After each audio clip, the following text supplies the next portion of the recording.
And yes, we are back. It is that time of year again. We have a new Big Brother season happening in just a couple days. I can't believe it either. I feel like every year I say this, like it just feels like we just ended Big Brother 27 and now we're going into another season already. But yes, we are here, Big Brother 28. We had a cast assessment today. We have a better idea of what the cast is going to look like. We got some other announcements as well that we'll definitely talk about in that time, because needless to say, we got a lot to discuss here. But as usual, I am not alone for this. The Survivor 50 thing I did was very successful. I figured I would continue to do this here. I didn't do great with covering Big Brother 27, although I might have a video coming up for that soon. So be on the lookout for that. But we're not here to talk about that. We're here to talk about all things Big Brother 28. But like I said, I do have a couple guests with me. You've seen them before. You love them. We'll introduce them.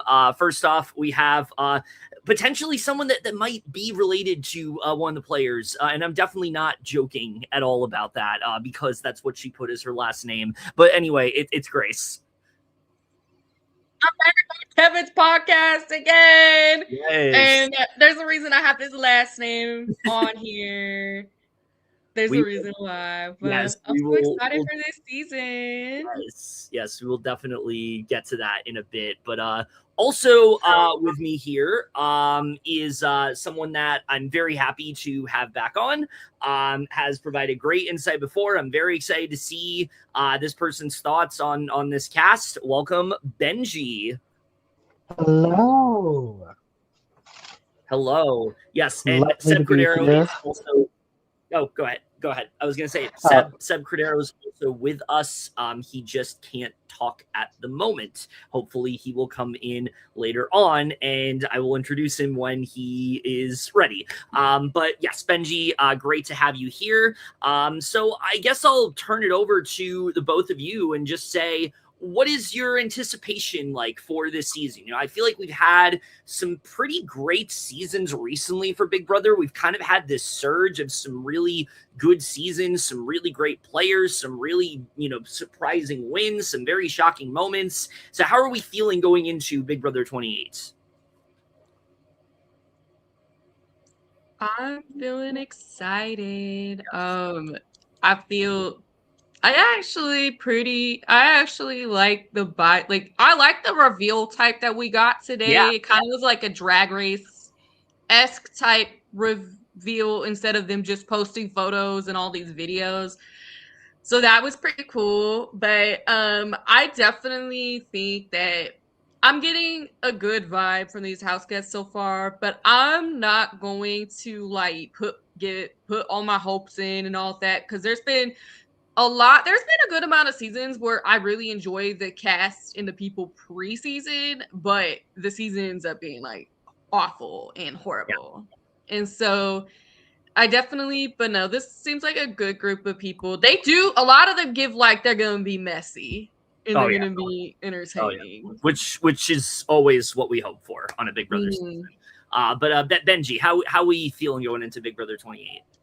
I'm feeling, as I normally do, a little optimistic, a little quizzical to how everyone says they're going to play compared to what's actually thrown at them. Yeah. And I'm really intrigued to see how all these personalities mesh. It is a social experiment first before it is a game at the end of the day. So I will love to see how things go about with all the shit that's going to go down this year. I know it's going to be crazy. Yes, and I'm kind of in the same mindset as the two of you, where it's like you always got to have this cautious optimism when it comes to Big Brother, because when Big Brother's good, I mean, it's phenomenal. It's one of those shows I love talking about. I love, watching the feeds and talking about all the crazy shit that's going on and things like that. When Big Brother's bad, it's nearly unwatchable, and I don't like discussing it as much. And there's always the chance that this season, I've said it before, and just maybe not on this channel, but I've said it probably to the two of you a multitude of times. We have had such a surge lately. They're due for a bad season. If this season ends up being bad, I will not be surprised for a couple reasons. One, look at the fucking people who are running CBS right now. Two, is the fact that again, we've just had such great seasons. Maybe this one might just end up being the bad one because it's been a little bit. That said, I hope that is not the case. I hope that this is a really good cast, and I hope that this season really does deliver, but we will just have to see. But like I said, with that out of the way, let's go ahead and talk about the cast here, which I'm not going to lie, I'll give my brief thoughts real quick.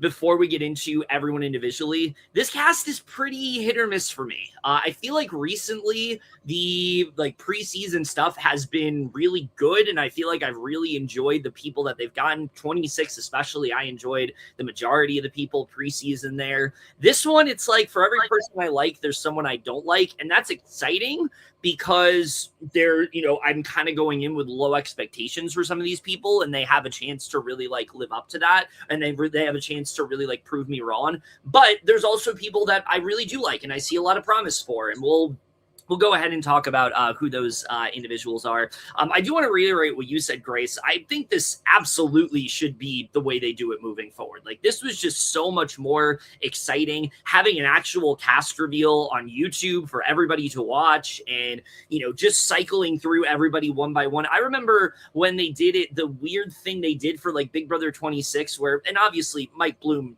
did what he could do here, but they did it this weird way where it was they went by the question and they cut to everybody one by one answering the question. And so it was really hard to watch, especially hard to take notes on, because it was constantly cutting back and forth between people. I feel like here I got a better idea of who these people are, what their personalities are, what they're going to bring to the table. So again, for me, I think this was definitely a big win. But let's go ahead and talk about our first person here. I did write down some notes as to things they said that I thought were pertinent information that I thought was important to discuss. So we'll go ahead and talk about our first person here, which immediately feels like we got a bit of deja vu here, because the winner of Big Brother 27 is back. No, I'm kidding. It's just another Ashley. But yeah, we're going to talk about Ashley here first. This is Ashley Trail. She is 24 years old. She is from Alton, Illinois, currently resides in Chicago, Illinois, and she's a bartender. She describes herself as very bubbly, outgoing, and an oversharer. She's watched the show for years. She's had family dinners to view it. Her strategy is all about her social game. She wants to have one of the strongest alliances powering through everything. She wants to have fun, but she also wants to backstab people. And she's also more of a hero than a villain, but she kind of wants to be the villain if people grind her gears too much. She is open to a showman. You're going to hear that about a lot of these people, unfortunately. She does have a tendency to be too confrontational, but she hopes to kind of keep info to her chest. And she wants to be a blindsider and crush her enemies by deceiving everyone. All right, so Ashley, I'll say right now, I think, when I talk about the people that I liked and people that I didn't, Ashley is in that former category of people that I really did enjoy. I feel like I really enjoyed her energy. She has this great willingness to be cutthroat, but she's also super blunt, and that's something I really liked about her from what we saw. I also just like how self-aware she is of the kind of person that she is. She seems like she really knows her strengths and weaknesses well, and that's a really good thing to know going into Big Brother, because I feel like a lot of times Big Brother can be a very eye-opening experience where it's I didn't even know I had this flaw about myself, and I'm kind of learning that, and oh no, I'm learning about it now and I can't change it because I'm just learning about it in the game and it's too late for me to do anything about it. So it's good that Ashley's going in with that mindset of hey, I know what I do wrong. I know this is something I need to work on. I think that's all really good. She's also very likable and funny. I can see her being somebody that when the feeds are on, Ashley's saying the craziest shit, and it's going to be really funny to watch. Once again, we'll have another Ashley that's just incredibly cracked with the things that she says. Hopefully she does not have some of the opinions of the Ashley that won, but I'm very excited to see what she brings to the table. She again also has a really good understanding of the game. I really like what she said where she talked about alliances and things like that, and how she wants to kind of go in and hero, but she comes off more like a villain and things like that, and how she wants to be this blindsider. I really do like her view on the game. My issue with Ashley is the things that I talked about. Despite the fact that you can be self-aware of those things, it does not mean those flaws aren't going to catch up to you. A lot of the time, I feel like in Big Brother, even if you know your flaws, those flaws are going to be more amplified. You are in that house and you're just kind of stuck there, and you have so much time to think that your worst tendencies really tend to get the best of you. And I think for Ashley, I do worry about her a little bit. She talks about how, she's too much of a yapper. But here's the thing, Ashley from last season literally had that exact same strategy, and it worked out really well for her. So maybe that can be the same year. We can see yet another Ashley that really excels on that. I also worry that maybe she'll be a bit too confrontational. She kind of mentioned that was something that she struggles with. I hope that's not a problem for her. Other than that, I think no matter what happens, she's going to be a character to watch this season. Again, when Ashley's on, you're going to want to see what she's doing. She's going to bring a lot of fun to the table, and I just really like what we got of her. I think out of the people, who were introduced, who we saw in this, cast reveal, she was by far one of my favorites. So I really like her so far. But what do you guys think? Grace, go ahead.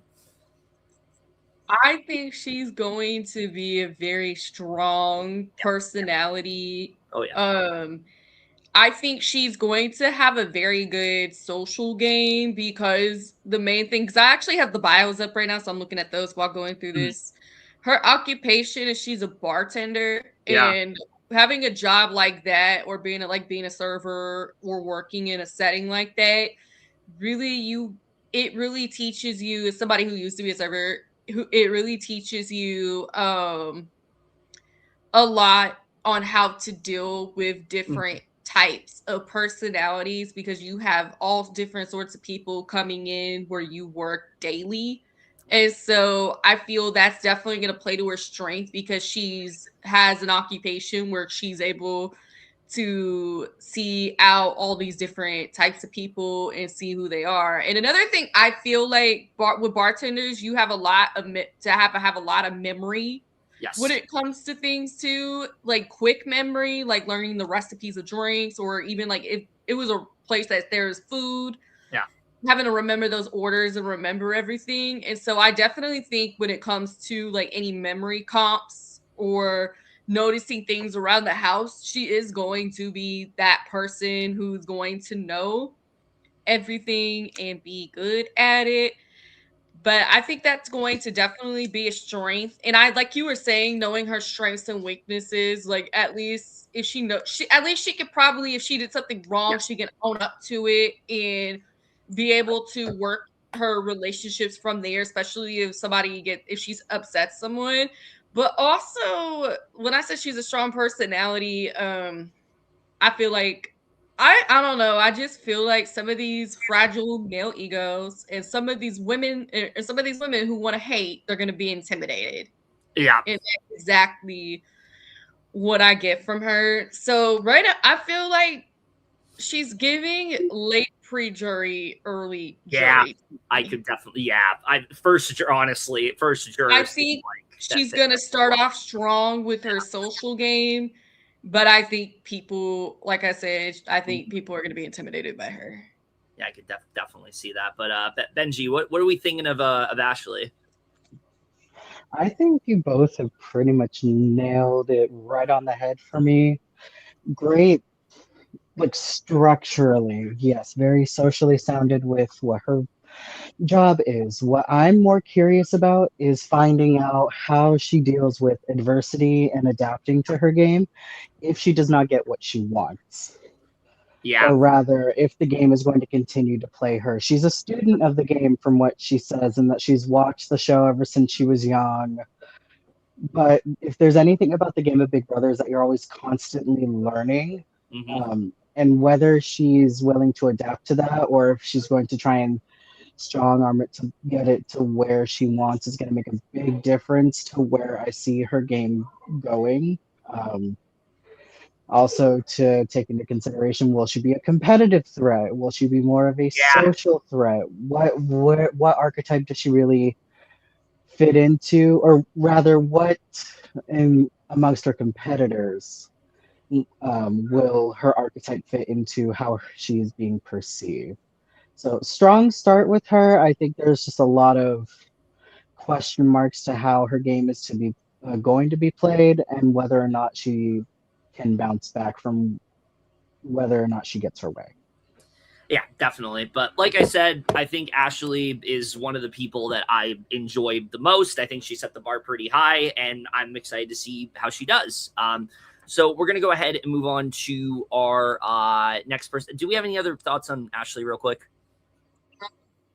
I just wanted to add, like, she is somebody that I really enjoyed when I was watching the video. And I'm like, and when she was the very first reveal, I was like, oh, this is such a good way to, Oh, yeah. this is a good way to kick it off for sure.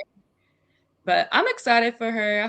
I do hope she does well though, because I think if she does well, like she's gonna be fun to watch. Mm-hmm. Yeah, definitely. All right, so that is Ashley. We move on to our next person here. We're going to talk about somebody that we kind of know, sort of. We'll explain it once we get to that. This is Barrett Pfeiffer. He is 27 years old, hometown in Benton, Arizona, but he currently resides in Austin, Texas. He is a Jumbotron engineer. He describes himself as giggly, charming, and spicy. He's watched the show since he was 8 years old, so he has experiences many moments from his couch and now can't wait to be in the show. He also describes himself as chronically online with the show. In fact, he talks about how when Keisha had her birthday, he made sure to watch that on his birthday. That's how into the show that he is, which we love seeing. He also thinks he's generally underestimated to be a backstabber, which will help him kind of get his way to the end. His strategy, he talks about, is to showmance the entire house and do whatever he can to get people to kind of see him as a number. His mouth can be the head of his brain sometimes, so he can come off as a dumbass, and that can get people to underestimate who he is. Very relatable there, except I am a dumbass, not come off as one. But anyway, they really don't know he is not only a big fan, but that he's thinking 5 steps ahead. He also sees himself as a villain because he has a great ability to smile in their face and go behind their back. And so he kind of sees himself as a villain and things like that. Most people think he will be seen as one. His biggest strength is also his ability to make friends and talk to people. He also does not have a good poker face. He worries that he will not be able to hide it because he wears his emotions on his sleeve.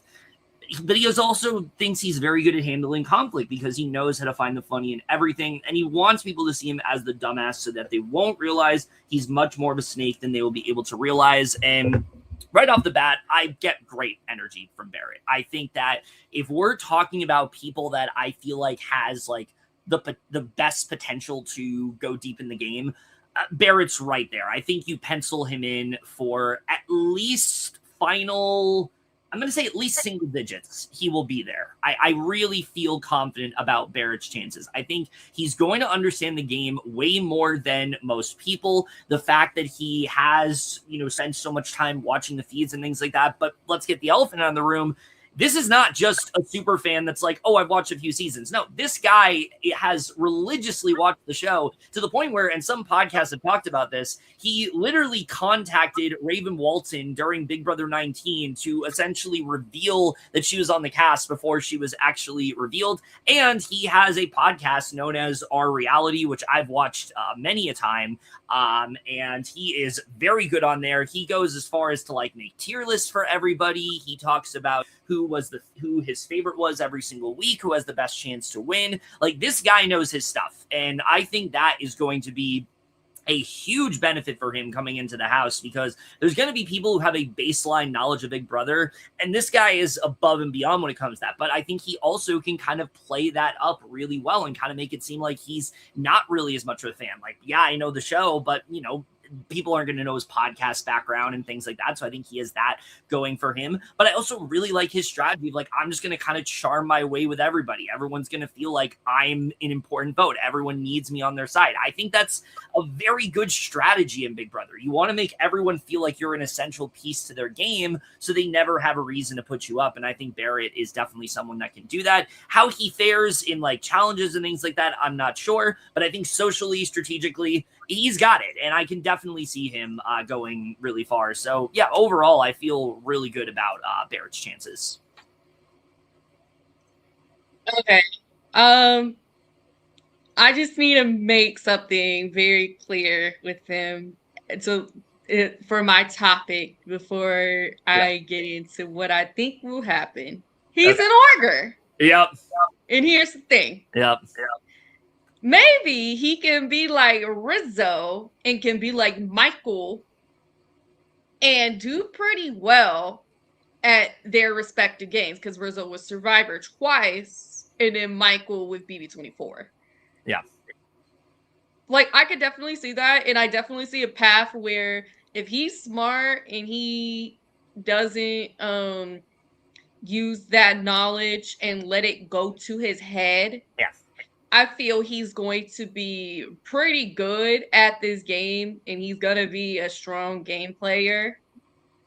On the other side, though, there's a chance he lets all this get to his head, and Augurs, we love to overplay our hands and love to be messy.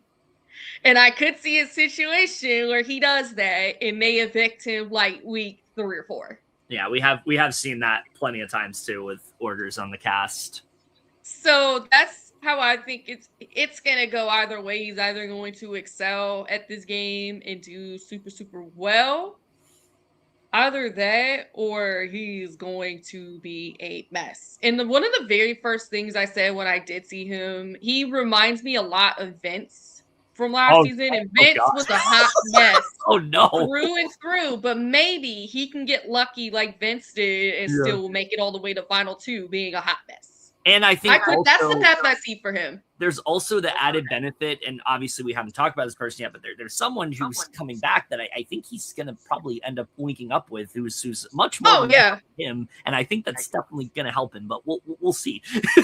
Also, yeah, we'll see. And then also the fact, and he knows everybody, and I didn't know how much like involved in the work community he truly was until I saw the Persist VO earlier. And I'm gonna torture him with this all season, but Jacob voted him out because I guess Barrett was dead, and Barrett told Jacob, "If you need to vote for me, do it."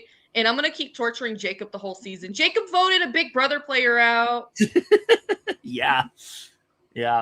I'm literally gonna mess with him the entire season for it. But I'm very excited for Barry. Another win for our community. Somebody joining somebody being on reality TV that is from our crazy little community. And this is like, there is Michael, but this is like the first time somebody like kind of who knows a lot of my mutuals. Yes. Going to be on this cast. Or is going to be on Big Brother. So that is something that I'm pretty excited about. And I hope he opens the door for all the future, like for more Augurs to be able to be cast on these shows specifically for Big Brother. Because I think Survivor, Rizzo did his thing with that because of a certain individual who's on 51.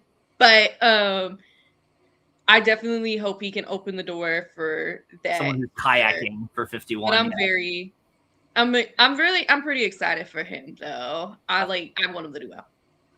Benji, what's your verdict on Barrett? I really like Barrett. I like his standing and his thinking. I very much feel like this is one of the people I'm going to root for. I would also say maybe a strong like 8th or onward is what I'm feeling from him. No one's going to like lean into him or like catch on to him maybe early enough, but as the game starts to go, there are going to be far more people that start to catch on depending on the moves that he makes. I do appreciate the fact that he's an Augur as well. More of us need to come on here. I'm just saying, for casting, you know exactly what you are doing when you cast Augurs. No tea, no shade. But no, he's sounding very well-rounded and very sound. I don't know if the whole flirting with everybody in the house, it's probably a joke. Yeah. But I hope so. But no, this is a strong contender for me to either do really, really well or at least get maybe close to halfway before getting into some sticky or muddy waters. Um, not afraid to like shoot the shit with confessionals, so I definitely think we'll see some of his storyline somewhere. He's not afraid to from what it looks like, to pull the trigger when necessary. Oh yeah. But then also be like, I don't know what I'm doing. Yeah. Slice. Done. And like that's what I like to see. But no, I have high hopes for him. Let's see how well he does. I'm rooting in there for you. Exactly. Yeah. Okay. So, anything else you want to say about Barrett, real quick? Also, shout out to our reality podcast. If you don't watch that, it's really good. But yeah. Okay. So that is Barrett. Is it Zach?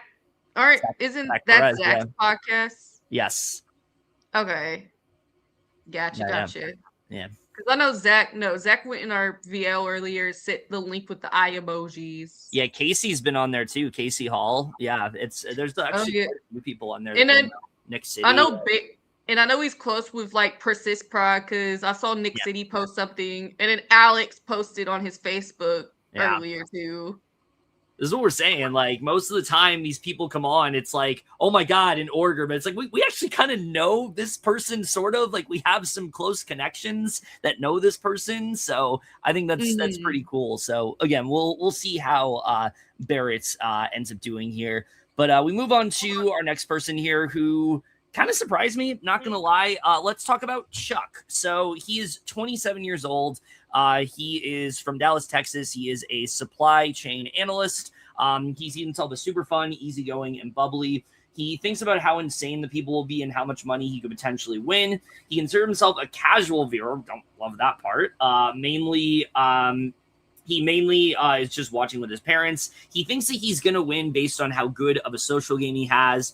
And his strategy, this is where things get a little interesting. He wants to play a masterful social game, kind of talk with everyone and hope they find something in common, but also lie and make them believe a truth that isn't the truth. He knows that he's a guy who can win challenges, but doesn't want to win too many because he doesn't want to show his threat level. But he also wants to prioritize the women because he feels like that they're going to trust him over others to kind of make sure that they're in his corner. He thinks that people see him as conceited and isn't that smart, but when people see him, they see him as super chill. He thinks he can win at least 70% of people over. He's a hero because he wants everyone to love him, but doesn't mind if they don't, and also doesn't mind lying with how much money is on the line. He wants to steer clear of showmances, but he's open to one as he can't see himself not developing attraction to someone as long as he's in the house every week. He thinks he has a great ability to lie about anything. His biggest weakness, though, is that sometimes his emotions can show. So if he feels like there's a group of people who have a conflict with him, they will address it straight up. He also grew up with a group of women, so his way of addressing conflict is sitting down with someone to talk about it. And then this is the other part of his strategy that's really interesting. He wants to cut hair and beards because he thinks it's going to help him gain trust with others in the house. And yeah, I was surprised by Chuck. You look at him and it's like, oh God, another like cowboy type stereotype and things like that. But it actually does seem like Chuck has a bit more going from, oh my God, Seb's here. Hello. Great timing. We've talked about two people so far. We'll get your thoughts on them real quick before we, once we get to you. But yeah, so again, Chuck was someone that honestly I was expecting the worst from. And so he, I saw his video and things like that. And I don't know, I'm a little bit more intrigued to see how he's going to do. Now, do I think he's going to do well? I don't know. He kind of comes across as somebody like a Cam from Big Brother 26, where like he's this really easygoing guy who is somebody that I think is going to do well in the sense where people just really like him, but doesn't really have that strategic side to him that he needs to have. I think his goal of like trying to work with all the women is a good one, but how do you really plan to go about that? Like, I feel like the women are going to catch on to what he's doing. I think the thing with like cutting hair and things like that, it's a really specific strategy, and I'm interested to see how he's going to implement that. So I'm more intrigued by Chuck than anything. I don't know how well he's going to do. I can easily see him just being like, he's just kind of too good of a guy for Big Brother. Like, he's a really nice guy. He's fun to watch, but he's just not really someone that is super strategic. Or maybe he is a little bit more strategic, and I'm kind of not giving him credit. Which one is it? We'll have to see. Either way, like I said, I expected the worst from him, and I was pleasantly surprised by what I've got. Does that result in him doing well? I don't know, but I'm at least intrigued. What do you guys think? Grace, go ahead. Because I was getting ready to mention Cam. This guy he's super kind and he's super chill. And I think a lot of people are going to love him on a social level, but I think he's not going to do very No. I think he's just going to kind of be a floater. Yeah. And he'll probably be okay at the comps. But, like, even though he's all muscle big guy, I don't see him doing anything strategic, powerful at all. He's just going to be, and I also see him being a little crier too, because he was talking about how emotional he is. Yeah. So I definitely see that, especially if somebody yells at God. I could just see Angela yelling at him or something, and he's going to be crying. But, no, I definitely think he's gonna do well, but I just don't know how strategic he's going to be. I think he's gonna be fine socially, but I think he's just gonna kind of just be there, and he's just gonna he's just gonna be sitting there the whole time and get cut, like not make the final two, but get cut like towards the end. Benji, what do you think? I think the fact that he doesn't necessarily have like a pinpoint strategy going in doesn't necessarily make me too cautious. I feel like that means he'll learn as he goes along. And maybe that'll be better off for him because he's not going off of the history of Big Brother. He's going off of his current game of immediacy, like here and now. As a black man, I understand why cutting hair is a good strategy to keep people here, because y'all don't want to look fucked up on eviction night. But I'm totally here for that. But no, definitely strikes me with more Cam vibes of being relaxed and chilled. We could either see a slightly underdog story, but with his physical prowess, I doubt that's what's going to be given to him. Yeah. Like he's going to be put up as some sort of like either a target, or he chooses to diminish that, as he kind of spoke about a little bit because he's aware of it, or he decides like, you know what, I could actually take the right times and the right moments to beast out when I need to and get it done, to where then he does become more of a pinpoint power player. So I'm hopeful for him, but I feel like winning the first competition with him not having a like strategic plan that is made known to us is probably going to be his best bet. So he gets himself in socially with the demeanor he has to then set himself up for the rest of the game and then see where he goes from there. Yeah. All right. So Seb, before you talk about Chuck, thoughts on Ashley, thoughts on Barrett real quick.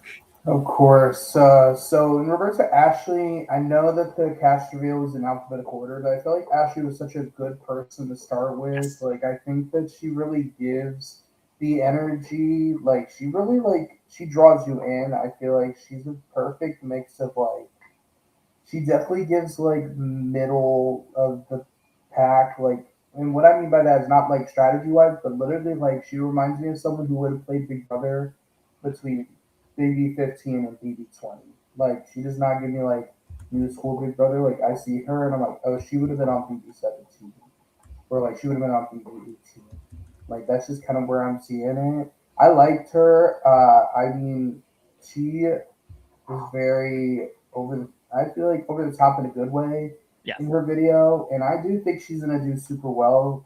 It's just a matter of how fast that she's able to.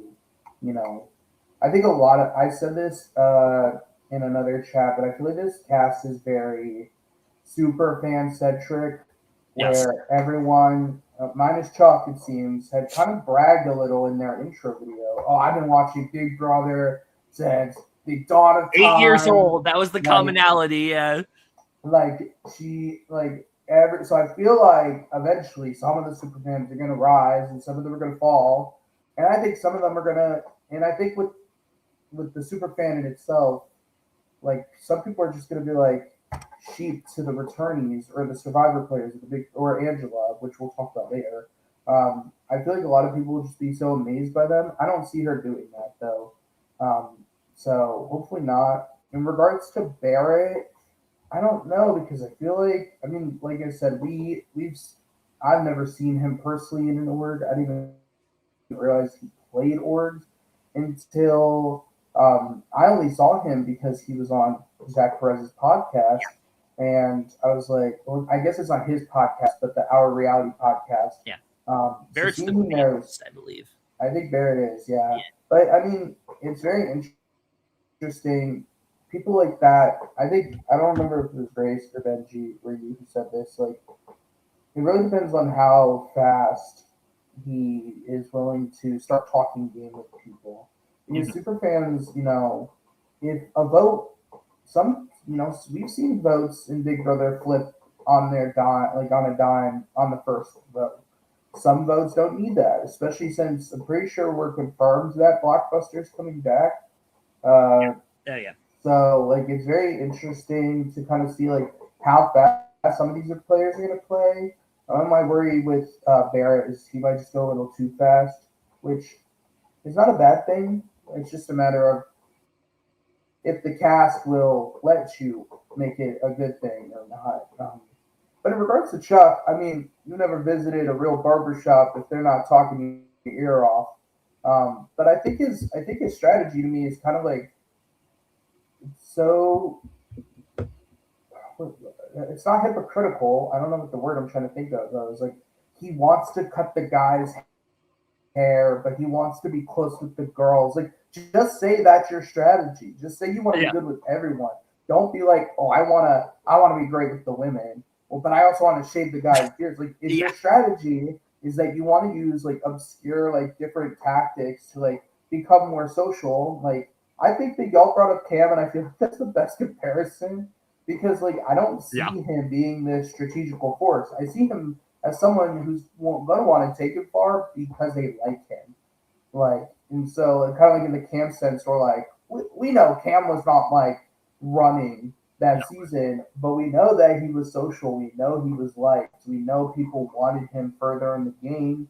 And that's kind of what I get from Chuck. I don't see him flaming out. I could see him winning a few challenges. I just don't think he should be touching power. Yeah, definitely not. Definitely not at all. But any other thoughts on Chuck? I will say this, because he talks about the women. I don't know what I picture. I see him aligning with a strong woman. Yeah. Like with a very outspoken woman and someone who's going to be like a good game player. Like I could see that. Yeah, I could definitely see that. Like I imagine him and a certain Survivor contestant. Yeah, very well. Yeah, I could definitely see that. Yeah, we'll get to that in a bit, but that's Chuck, and I'm gonna warn you guys. I don't know if you agree with me. These next couple we're gonna talk about. I talked about some of the people I like. These next two kind of brutal to get through. But we're gonna hold out as much as we can. Let's talk about your next Disney Channel star, Drew. He is 22 years old. He is from Temecula, California. He is a surgical dental assistant. He says he is outgoing, fun, and unpredictable. He has watched the show since he was 8 years old. Get used to hearing that. Half the cast says this. He says he thinks that he's going to win because of how much he knows. He talks about how this is a game of making friends, but also knowing how to get rid of them. He spends an inordinate amount of time talking about some like hair routine and how people are going to love that. He says that he thinks people see him as just a beach bum, but graduated his school, that he thinks makes him smart despite not knowing what the school means or what it is. He says he's open to a showmance. He loves connecting with people and thinks it's his biggest strength. He has a huge, but he also thinks he has a huge mouth and thinks he may say the wrong thing to cross the line that could send him packing. And he says he's an in the shadows kind of guy, will cut people when he has to. If you see that I'm giving vague notes, it's because I couldn't fucking stand this guy. Generally, I was not a fan of his video at all. I found him super obnoxious. I found him to be just the definition of I'm just trying to play things up as much as I can. We see preseason interviews like this all the time where like someone comes in, it's like Adrian last season. Like I remember his interview last season was very much like this, where it's like, I'm the mastermind, I'm going to do so well, I got this, I got the wall comp of my house, no one's going to see me coming. But the difference is that Adrian is at least saying things of substance. Drew's over here talking about his hair routine, talking about some college that he doesn't know where he went to, talking about the fact that like basically saying the same like 3 things over and over again. And I just checked the fuck out after a while. Listen, maybe he surprises me, but I was not impressed with what I saw here at all. The first person here where I'm like, I'm just not really feeling Drew at all. I feel like he's just like this like really like quirky surfer bro who's like does a bunch of TikToks, and I'm just not feeling him. So yeah, that's where I'm at with Drew. What do you guys think? Maybe you'll have more substance here. I would like to go first because this is gonna have to be my last person for this Okay. evening. First off, starring in Lemonade Mouth 2, we have Drew, our new original decom. Love it. But no, I could see why his personality is a little grating. Either you like it or you don't. You said that, not me. No, I feel like if this matches what his gameplay is gonna look like, I could see him similar to like a Jace and being first boot. Yeah. But honestly, the beauty of it is that we don't know anything until we get to watch like the live feeds. Yeah. So with everyone that I don't speak as highly on, I wait for them to prove me wrong, and I will be happy if they prove me wrong. I will be watching you guys, so I will be hearing your thoughts. Thank you for having me, Kevin. I will be back again as long as you'll have me. Of course. If you're around when we do the draft, I'll tag you for it. If not, it was great having you on. Awesome. Thank you. Bye, guys. All right. Have a good night. But what do you guys want to say about this great Disney Channel star here? I'm gonna say this in the nicest way possible. Okay. Me and Grace did our draft earlier today, and I almost chose the person with bad political opinions over this guy. Like, I just cannot. But I also don't blame you. listen, here's what I'll say, okay? That's crazy. Here's what I'll say, okay?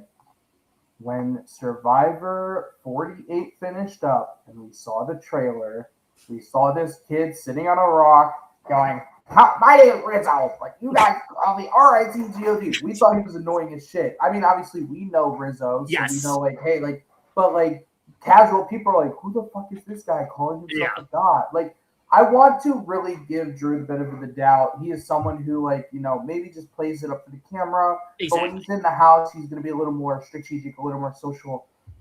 But we're just going off this video. I truly think he's getting, like, first or second boot. Like, part of me thinks that, like, maybe he just becomes a chaotic player instead, where he, like, and that's his benefit, like. But I don't have much positive things to say. I did not watch his emo covers yet, so I gotta watch those. They're not great. They're not great. Okay, awesome. Just what I love to hear.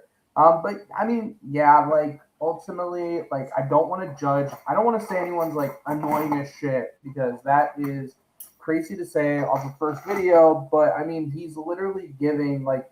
You literally said it the best. Like, he is a Disney Channel character. Yes. Like with the sound effects and whoa, what do you mean that's happening? Like, I don't know. Guys, you want to see my cool hair routine? No one's done this hair before. He's gonna like take off your hat. It's glued to my head. Canned-in audience laugh here.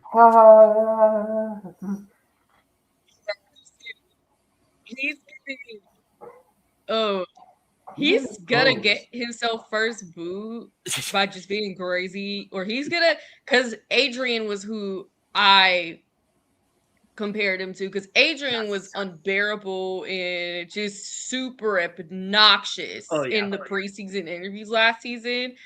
And that's how I feel from this guy. So he's either going to be like the first boo, or they're going to keep nominating him the first couple rounds and he goes within a couple weeks. That's what I think is probably going to happen to him. I feel like, and if anybody tries to work with him and he's acts all out of it, I feel people are going to get annoyed with him. Yeah. Pretty quickly. I could see like everyone being annoyed with him. He's gonna be the type that's like, put me up, I'll win the blockbuster, and then doesn't win the blockbuster. He definitely gives me like, oh my god, put me on the block, guys, like so that we'll have a better chance of winning the blockbuster, and then he like flops every comp afterward. Mm-hmm. No, exactly. Yeah, I just listen again. Maybe this is a situation where he's just really bad for his first time on camera. Well, it's not his first time on camera. He's literally a TikToker. But like, it was on Beast Games. That also makes a lot of sense. How did he do on Beast Games? Who knows? I don't take that show seriously. Wait, but was it the first season or the second season, Grace? Do you know? Oh, I don't know. I just saw he was on Beast Games. Because if he was on the second season, he probably does have some sort of edit. He's on the first season, bitch. He's lost in the crowd. Like, he might have been on the second one, because I don't think people would have recognized him if he was on the first. Unless he had I know some. Let me see. Hold on. Let me type his last. I know a lot of people in the second season. They had a lot more people. It was a smaller cast, so they were able to do more professionals and stuff. But season one was I'm pretty sure they started with technically 2,000 people. Then they bumped it down to 1,000 for the actual show. And so if you were not one of the top 20, you were not getting it. Also, hi, Mike Jones. I'm looking at his bio right now. He was player 655. Okay. Sounds good. It was eliminated in episode 2. That makes sense. Yep. So, yeah, so that's... If he can go early in Beast Games, he has no shot at Big Brother. Mike wasn't invited. He's kicking the can. Damn. Maybe you should have reacted faster to the post. But anyway, yeah, so... That's true. I think we've said all we needed to at this point. Unfortunately, it does not get better for her, because this next one's also kind of rough. We have, if Drew was too over the top, this is the opposite. We have Haley here, and let's just get through it. She's 29 years old. She's from Neosho, Minnesota, I believe. Currently resides in Wildwood, Minnesota. Missouri, whatever. Yeah, that. Occupation, she is a telemedicine executive. She claims she's outgoing, bubbly, and fun. I literally put in parentheses, are you sure? She feels that this is a once-in-a-lifetime opportunity. She says she's been a longtime fan, hasn't watched since recently, and now has watched 10-plus seasons. She thinks she brings good strategy and intelligence. She also connects with people on a surface level, but she also thinks that she's going to do a lot of listening, and she's already a fly on the wall, wants to be everyone's friends, but eventually turns up the noise as the day goes on. She says that she thinks she can come off as intimidating. I don't know how you get that, but okay. Once we get to know her, she's a big bubbly person that doesn't shut up. She also doesn't think she can come in as ditzy because her facial expressions are obvious.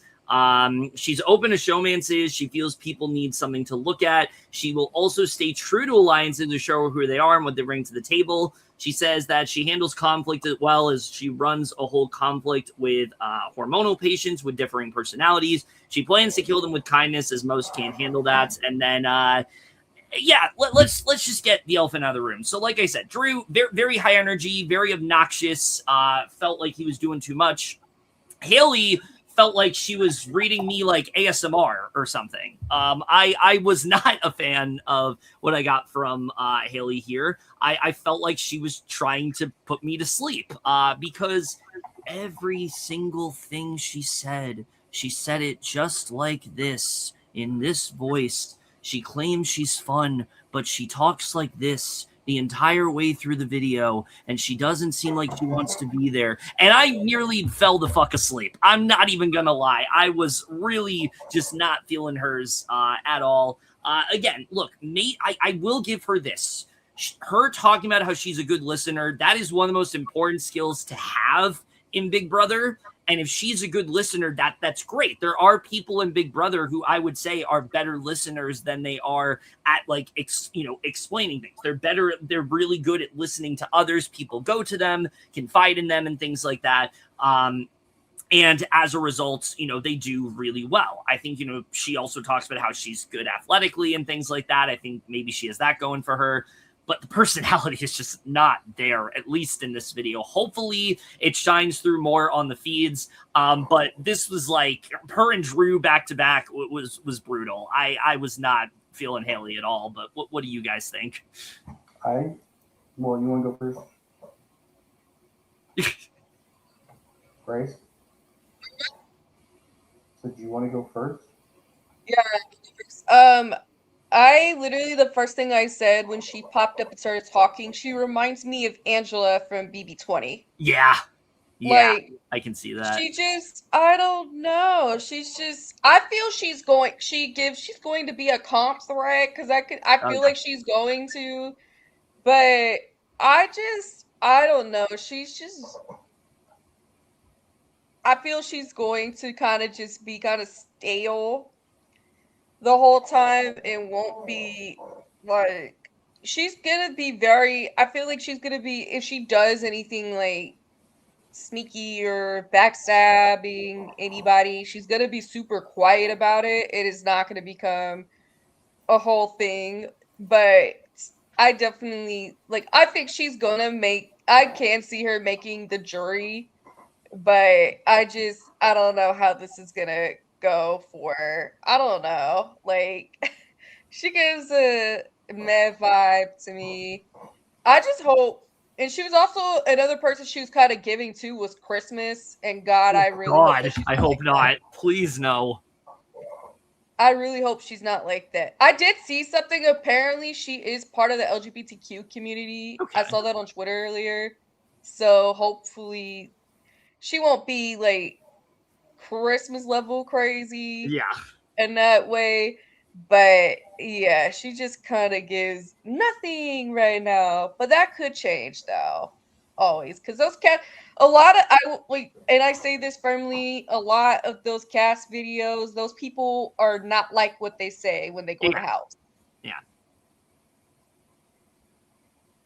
See, the person that she made me think of, oh God, I just blanked on their name. Who was it?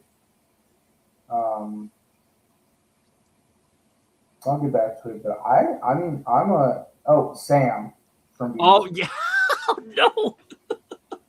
And I hope she's not like Sam from BB20. I liked her video. I know it was a little monotone, but I feel like she has the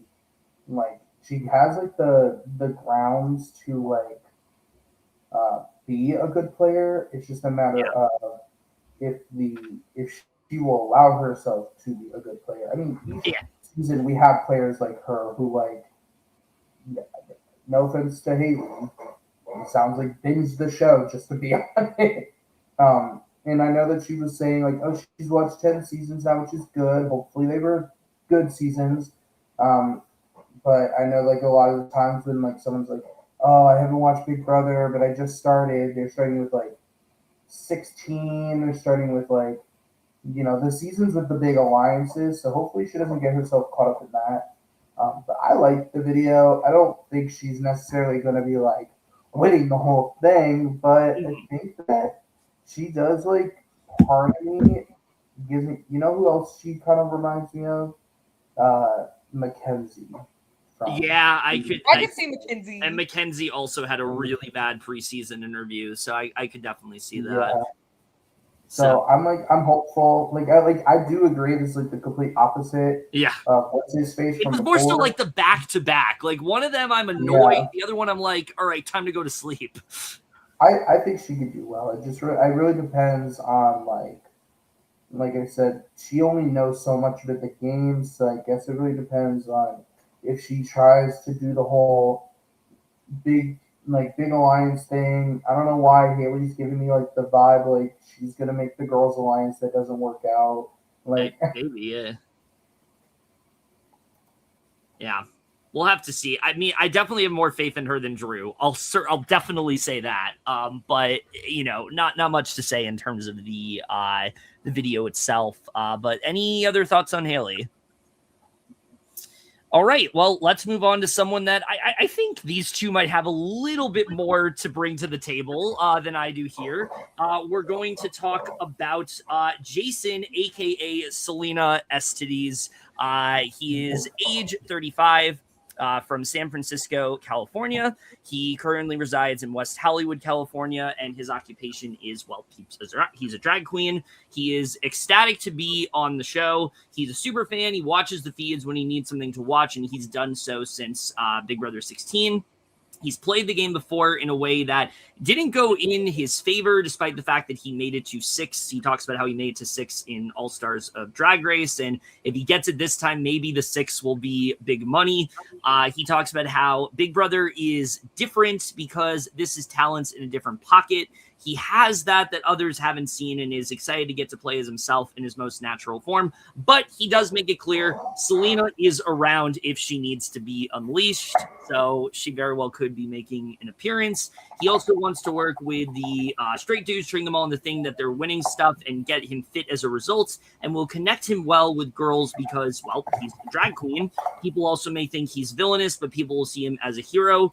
He will tell people if he's a professional drag queen, but will downplay how good he really did. And then this was probably my favorite answer from him. He talks about how, in terms of conflict, he took a page from Taylor Hale's book, feeling like he may confront people, but not always find resolution. If not, Selena will come out and things will get crazy. I feel really good about Jason's chances. I feel like a lot of the time, you have recruits from other reality shows, and on this season you got quite a few of them, and a lot of the time it's like it's a fun idea, but it doesn't really tend to work out from what I understand. And this is just what I've heard from other cast assessments and things like that.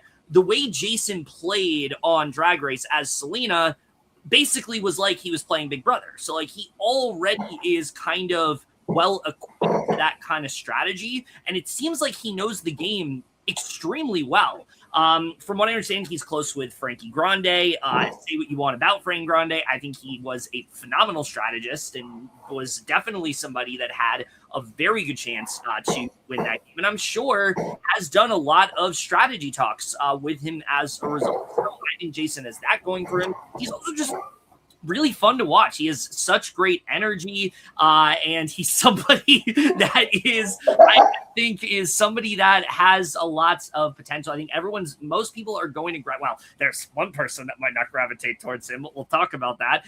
Most people, I think, are going to gravitate towards Jason, and I think he has a lot of, and I think in general, like, he's just somebody that is going to be really fun to watch. He's going to give us a lot of great entertainment, but I think he also has the potential to, again, be a really good strategist. He seems to know Big Brother really well. I particularly like what he says about handling conflict, where it's like, I don't necessarily want to confront. I want to try to find some kind of resolution, find some kind of common ground. I think that's really good. That's a really underrated strategy. A lot of the time people see confrontation as just loud arguing, but it's like, it doesn't have to be that. You can have calm conversations, and that seems like that's kind of what he wants to do. Or he's going to bring in Selena, and things are going to get insane from there. I don't have much else to say because I don't watch Drag Race. I don't know anything about it, but I really like the energy I got from him in this video, and I think he's going to do really well. So let's go to people who might have a little bit more history when it comes to Jason and or Selena Estides. All right, I'll go first since Grace went first last time. I'm a huge Jason fan. Selena Estides, I loved them in season 15 of Drag Race. They literally, it's funny because their elimination episode from All Stars 11 literally aired a week or two ago. So it's really funny. Obviously Drag Race is pre-taped, so it's not like Jason here is jumping straight from Drag Race over to the Big Brother house. But I mean, that was pretty recent. And the way that the new All Stars format works in such a way where you really have to be strategical about who you're giving your points to and who you need to get to give you their points. And so Jason with Selena Estides did not do super well on All Stars. We need to have to find out how many points they ended up actually getting. But also, spoiler alert, I guess, if you're watching All Stars 11. But it's very interesting. I find this very interesting. So I pulled this up because I did forget about this.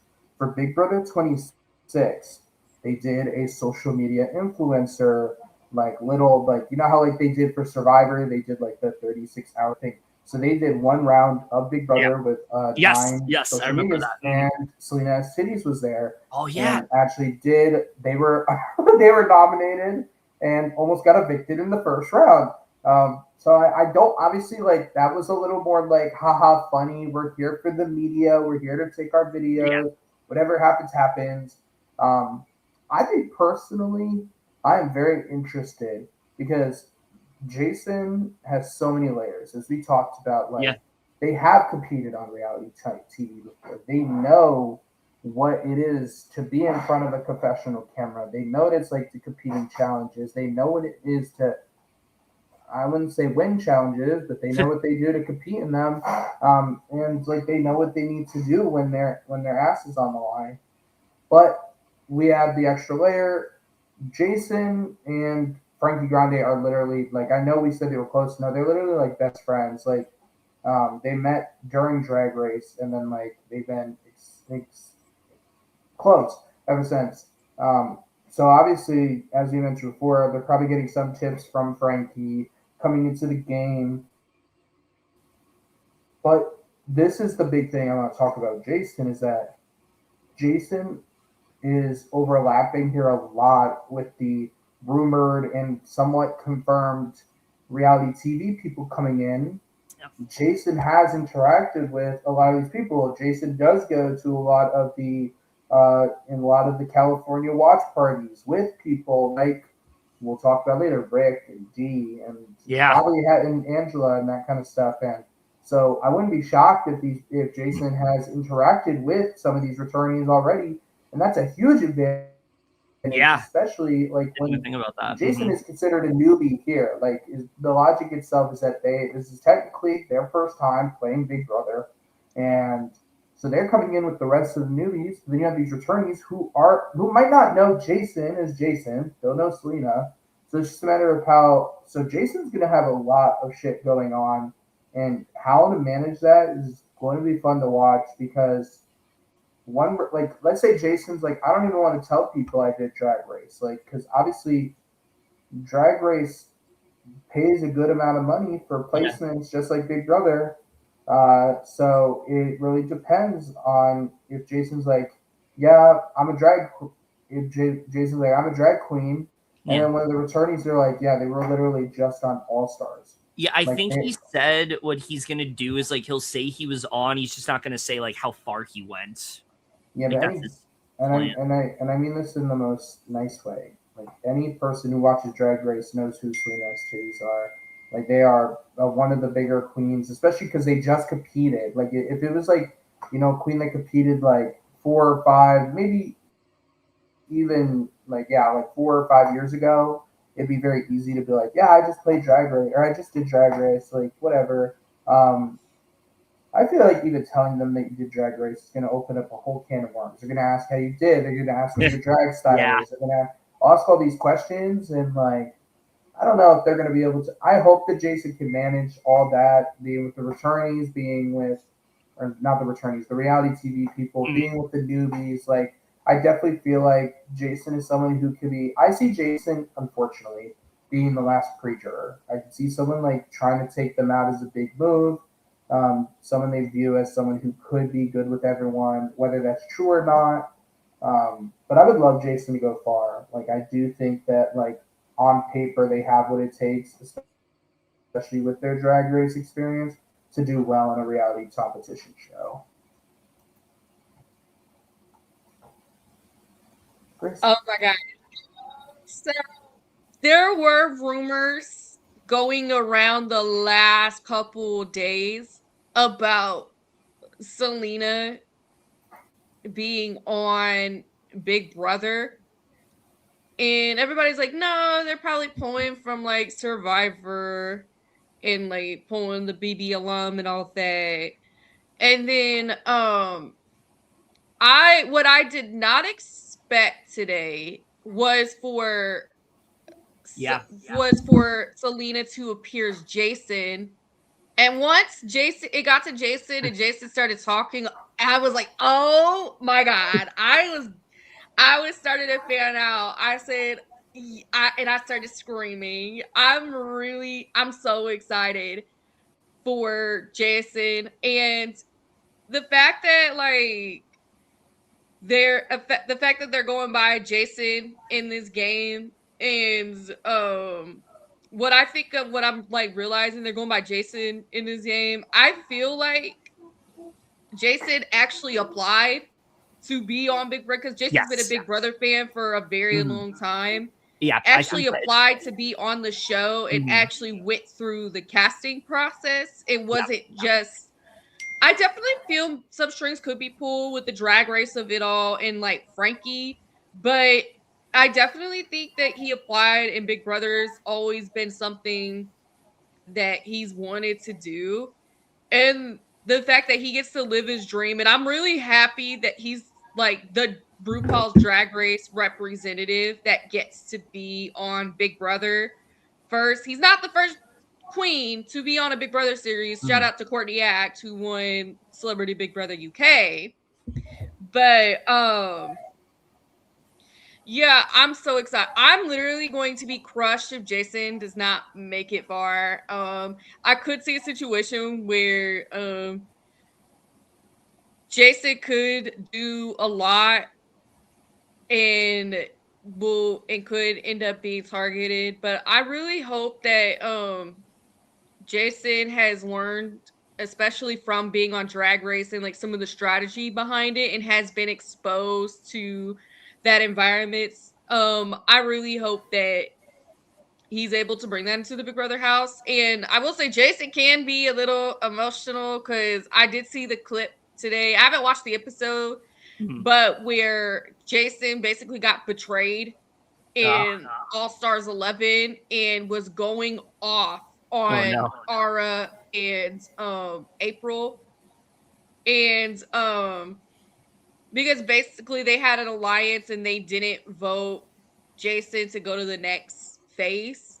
And Jason was like started crying and then like started yelling. So I definitely think if anybody tries to start a fight, like, oh, Jason's coming for them. Like, it's be nothing holding him back from that. But I really hope he does well. I think I could see like what Seb said, like late pre-jury. I could see like early jury, or within the first couple of weeks. I don't see like a close finale spot coming, but God, that would be so. I would love that so freaking much. And I definitely agree. He's coming in with a major advantage with going to the reality show parties and everything and being in the atmosphere. But I think people may not even, especially with him out of drag for this, people may not even pick up on it. So we'll see. I better be seeing Selena at a all ready to go at an eviction. Yeah, the one thing that's what I want. Yeah, the one thing I was gonna say. I'm so excited for this one though. Yeah. The one thing I did want to clarify real quick, because you did bring it up. I don't know this for sure, but I did see something from Reality TV Fan on Instagram where I think initially he was going to be included amongst like the other reality TV people and things like that. But what ended up happening was he did end up applying on his own, so they just had him on as a newbie. And Reality TV Fans said as much, where like there's somebody they're going to announce on the cast reveal that's included in that, but they will be shown as a newbie. So I would assume that Jason was the person they were talking about. Oh, for sure. I did think. I actually did, especially since Drag Race is like on Paramount Plus and all that, and which is affiliated with CBS. No. I do think that Jason was going to be part of that Angela Angela, Dean, Rick, Rue, I'm saying their names, I don't care, be part of that. But I definitely think, yeah, he applied on his. He probably has applied for a while. He's probably applied for a long time. Oh yeah. And he's finally able to Yeah. get on. And I definitely think the All-Stars 11 showing definitely could have pushed his casting to be able to secure a spot on the cast. Yeah. Yeah. So anything else we want to say about Jason real quick? Okay. Well, we're going to switch gears, unfortunately, in the most drastic way possible, going from Jason to Camus, who has a last name that you'll recognize. This is Camus Kirk, unfortunately. Yeah, so Camus, let me go to my notes for this guy. So he's 32 years old. He's from Phoenix, Arizona. He is an MMA fighter. He thinks that he's ambitious, driven, and laid back. He says he first started watching Big Brother at 16 years old with BB14. Obsessed with Dan Giesling, has been hooked from there. And he thinks as an MMA fighter, he has been battle tested. He's been through it all, many ups and downs. No one else will have the resume that he does. Jesus fucking Christ. He wants to downplay his physical threat by getting along with people and be easygoing in the house. He thinks he can come off as a mean guy, because he probably is. But once people get to know him, he's a really nice guy. He wants to withhold that his family owns the gym that he trains to really downplay his physique level. Yeah, that's definitely the thing you need to hide about your family. But anyway, he doesn't want to do anything to get in the way of the game, feeling like he's too trusting of people and give others the benefit of the doubt. So while he wants to form a relationship, he needs to remember that they are also playing this game. He doesn't want to fight if he's not getting paid. And while he's open to confrontation, he is not actively trying to seek it out. He wants to be cool with people and handle things with class. He will not reveal if he will be a hero or villain. I'm not going to spend a lot of time on this guy. I'm not a fan at all. There have been things revealed about people he follows, people he's affiliated with, that I very much do not fuck with. So there's that. But there's also the fact that he just comes across as the overly confident, douchey alpha male that thinks that he is gonna run the whole thing, and then has a rude awakening that because of his cockiness, or at least that's what I hope ends up happening. He seems like he's very overly cocky. He seems like he feels like he's overly prepared for the game, feels like everything's going to go his way. And I'm just sensing the fact that that's just not going to be the case for Camus. I feel like Camus is somebody that you blindside when you least expect it. He'll be like a Riley last season, where he's in a really good position, and then they end up taking him out when he least suspects it because he thinks he's just in such a great spot. He's untouchable. Jesus Christ, Mike. He's untouchable and things like that. But of course he's not. I think that he's somebody that, people are like, oh, we can't get rid of Camus because he's good at challenges and things like that. And then someone ends up taking him out. I think he is going to be very good at challenges. How does that, but the thing is, again, Big Brother, as we know, has changed a lot of their challenges. They're not always super physical. A lot of the time you're just, in a booth asking questions, as someone will say later on, you're in a booth and answering questions. And how does that going to work for Camus? I don't know. We'll really just have to see. All I can say is that I do not really like the vibe I got from him in this video. Knowing who he's connected to also really does not help, but even separating that, I was not a fan of what I saw. So yeah, that's what I will say about Camus. What do you guys want to say, aside from all the things that Mike has said in the chat?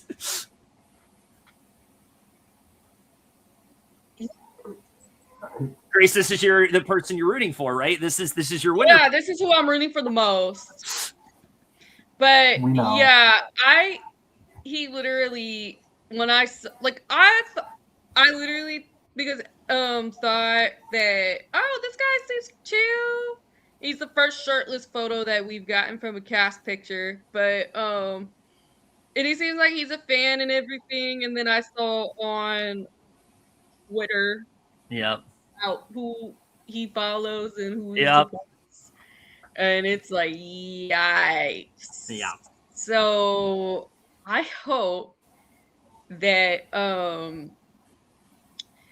I hope that he's not problematic as fuck in his house, and that he's actually. I do want him to prove us. I want him to prove us wrong. Basically, it's gonna be kind of hard to do that, but prove us all wrong. I feel like he's gonna be the person everybody is just gonna root against the entire season, and then all the moms are gonna like be obsessed with him. Oh yeah. No, I see him being like, I do see him being like a Keanu, and he's gonna win all the blockbusters too. God, I hope not. Like, I see that happening. Yeah. But yeah, that's pretty much all I got on him. Again, hopefully he is, like I said, he may play a decent game because he's a longtime fan. Yeah. But yeah, I like he's watched since Big Brother 14. That's pretty good. And then he's a big fan of Dan Giesling. But who isn't? That's about it. yeah, but there's other than that, not too much. I'm gonna keep my hopes in the middle. Like I don't want to count the guy out. Maybe this is his like redemption tour or something. I don't fucking know. I mean, he's giving me like Cameron for BB25. Like he's gonna think he's the hero, but I don't think he's gonna be the hero. I think he's gonna win a good amount of comps, piss a couple people off, and find his way to the jury like first or second. I don't fucking know. I also think he does give me. I don't know. Like every time I look at him, I think of a new person. Like he's giving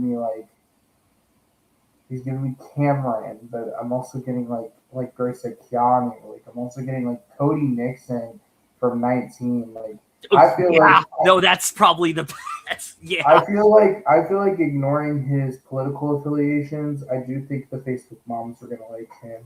Yeah. And I think it's just gonna be like he wins a little comps, so the Facebook moms are gonna be like, and they're all gonna target him for the comps. They're like, oh my god, why did they not like Cameron?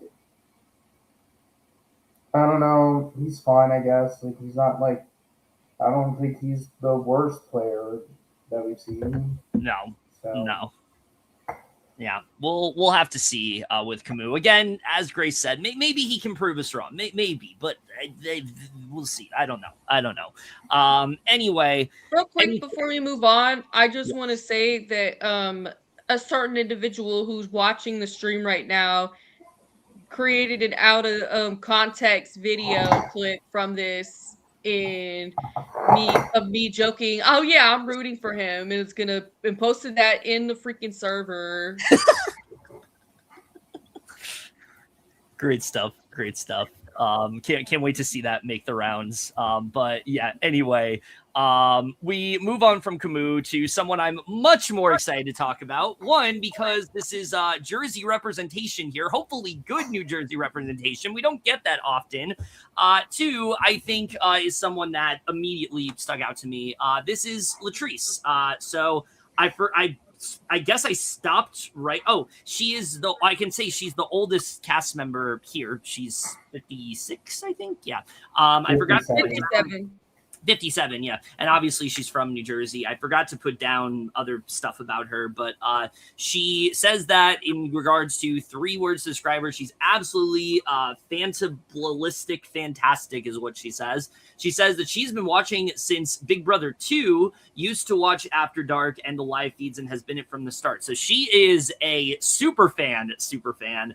She says that she will be the oldest winner in BB history. She's a social game player and gets down physically. She's a real social game player because she has never met a stranger, but she thinks she will surprise people with how good she is physically. She will also be by the pool, is a football and bodybuilding competitor. She's competed in both those things. She says she can come off as snooty, but she's someone who is by nature is a hero, but can bring some devilishness if she has those thoughts. She also has an entertainment background. She talks about how she's not going to reveal them. She was part of a Grammy Award winning group called Sounds of Blackness, as well as her mom was the tour coordinator for Kool and the Gang, and her Cool is actually her uncle, so I think that's pretty cool. She also handles conflict very well, but doesn't raise her voice. Instead, she speaks softer so people will listen. She's open to a showmance because she's a divorced mother of 4. I thought that was the best answer out of any of the why should I get into a showmance that people said. She says her biggest strength is her personality with people. She's very personable, which is the same as her biggest asset, very empathetic, but needs to remember the mission, which is to win and make a change in the world. Yeah, I mean, this is easily what I think one of the people that stuck out the most. I love her personality. I think unlike a lot of people who, went through these questions and felt either kind of robotic or felt like they were doing too much, Latrice felt so incredibly natural. She is already, I can see, such a good speaker. The way she articulates herself, the way that she is just so expressive with everything. I feel like this is someone that everyone's going to get along with. Everyone's going to want to get in Latrice's good graces because of the fact that she is so personable in that way. But there's also the fact that she seems to be pretty decent at physical challenges from what she said. She said that she's good at football. She's good at things like that. I think that she's got that going for her. She is the oldest person on the cast, but there's someone else on the cast that's just as old. So, she's got that going for her.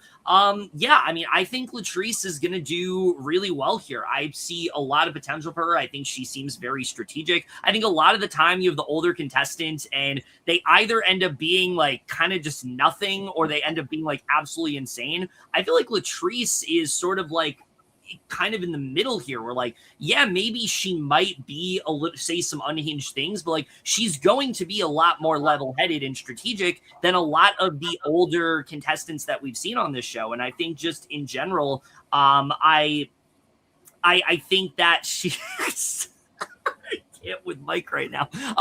I think that she has just a very strong potential to make a deep run this game. I don't know if I'm going to say win, but who knows? Maybe. We'll see. Like I said, out of the people, she's probably the person I have the most confidence in. I think she by far had the best video. I think she gave the best answers. She just knows the game inside and out, and I feel very good about her. But what do you guys think?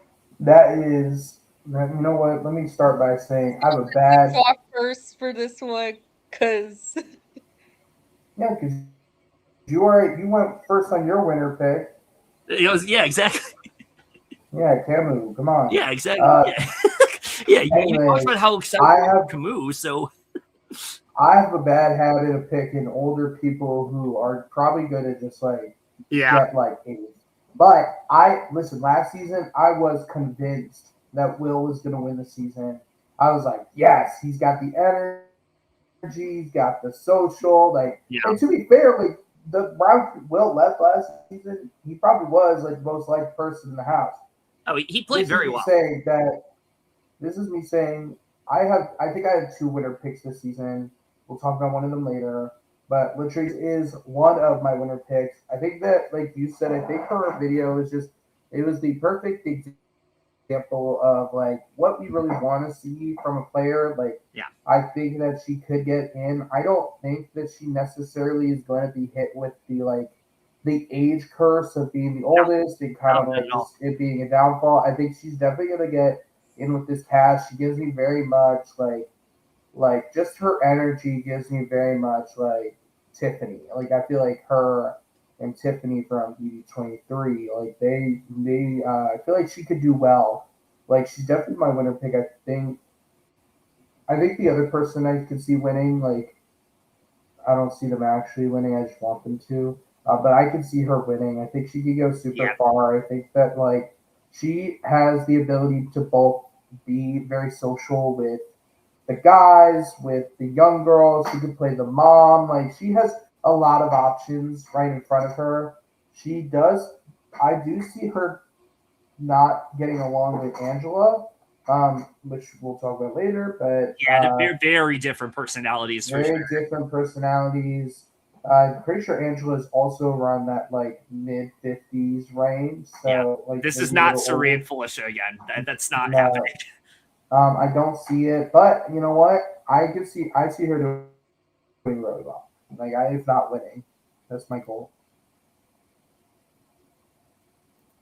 She's gonna be fun. I think she's gonna give that I think she's going to be very entertaining on the feeds in the way that like Felicia and Kevin from BB19 were, where they just say the most random out of pocket things. Yep. And they're like really funny. So no, she's going to be a hoot on the feeds, and it's going to be a good vibe. And I agree. I think with this group of people, like a lot of the older people, they typically have a harder time blending in with the cast. I've seen that happen so much, but I could see her being like because I thought Will with the cast last season was a very good mix. And I could see the same thing for her with this group. I feel like people are going to like her energy a lot. And I think with her, especially being a mother too, and with her in her 50s, her kids are probably the same age as most of these house guests, and I feel that's also really going to help her a lot as well. But no, she seems really cool, and I again think she's gonna be fun to watch on the feeds, and it's just gonna bring the entertainment. Like I'm ready for it. Oh yeah. Yeah, like I said, I think out of the people here, she's definitely the one that stuck out the most. But anything else on Latrice? All right. Yes, hopefully, yes. We can only hope so. But we move on now to someone who a lot of people don't recognize because she actually has a pretty big social following from what I've seen. We're going to go ahead and talk about Lyric. So she is 25 years old. She is from Honolulu, Hawaii, and she is an attorney. She is outgoing, positive, and likes to think she is funny. She is a huge fan, but her deceased grandmother was also the biggest fan, so this really means a lot to her. She says that she's going to win because people underestimate her. She wants to be a comp beast, but also a strong social player. Take a drink every time people say they're underestimated. It's literally this entire fucking cast that say it, I think. People will also see her as sweet, but won't realize how athletic she is. She graduated law school and also is a singer at a luau show. So she's very much a jack of all trades because she doesn't say no to anything. She says that she's too nice to be a villain, so she will do so, but she will do so in the kindest way possible. She has to. Her dad is also a 80s teenage pop star who had a one-hit wonder of sorts. She's also a theater kid at heart, but also on the math team. She's so good with all walks of life. She's a terrible liar, and also will have to put on her attorney face. She says she's going to pay attention to others in the house, and she hopes to use her charm to enter an alliance with her. I don't know about Lyric. I'll say this. Like, she seems very sweet. She's got a lot going for her, a lot of different interests, and I think that's something that, like, going into Big Brother is always really good when, like, you have different things you can bond with people over. She's got the theater kid background. You know, she can talk about, like, 80s pop and things like that. Maybe talk about how she's, like, a fan and how maybe her dad's a fan, but not say, like, obviously who he is and things like that. You know, she can talk about being a luau singer and stuff. Like, she's got a lot of different things that she can bond with people over. And I think that's really good. I think that that's something that could work out really well for her. And I also think people are going to naturally feel inclined to, like, include her in alliances. It's like, Lyric's so sweet. I really enjoy talking to her. We got to include her in this. That is probably going to happen. Now, the issue I have is I think it's kind of similar to somebody that we talked about earlier in what the hell is his name? In Chuck, where I think she's just a little too nice for Big Brother. I think that might be an issue for her. The fact that she says that, like, oh, I can't really be a villain and things like that, that's a little concerning to me. The fact that, you know, she talks about just, you know, how empathetic she is and things like that. I think that could definitely be a problem. We've seen that on the show before where, like, there are just people who are so focused on, and I look specifically at, like, Big Brother 26 and, like, the trio of, like, Chemo and Rubina and T-Poor were, like, they were just such close friends. They didn't want to do anything cutthroat, even though they should have. And even when they did, they felt bad about it. I feel like that's going to be Lyric here, where, like, she has the potential to do something, but she doesn't because she doesn't want to hurt people's feelings, or she just feels like she, you know, is bonding with this person. I think that could definitely be an issue for her.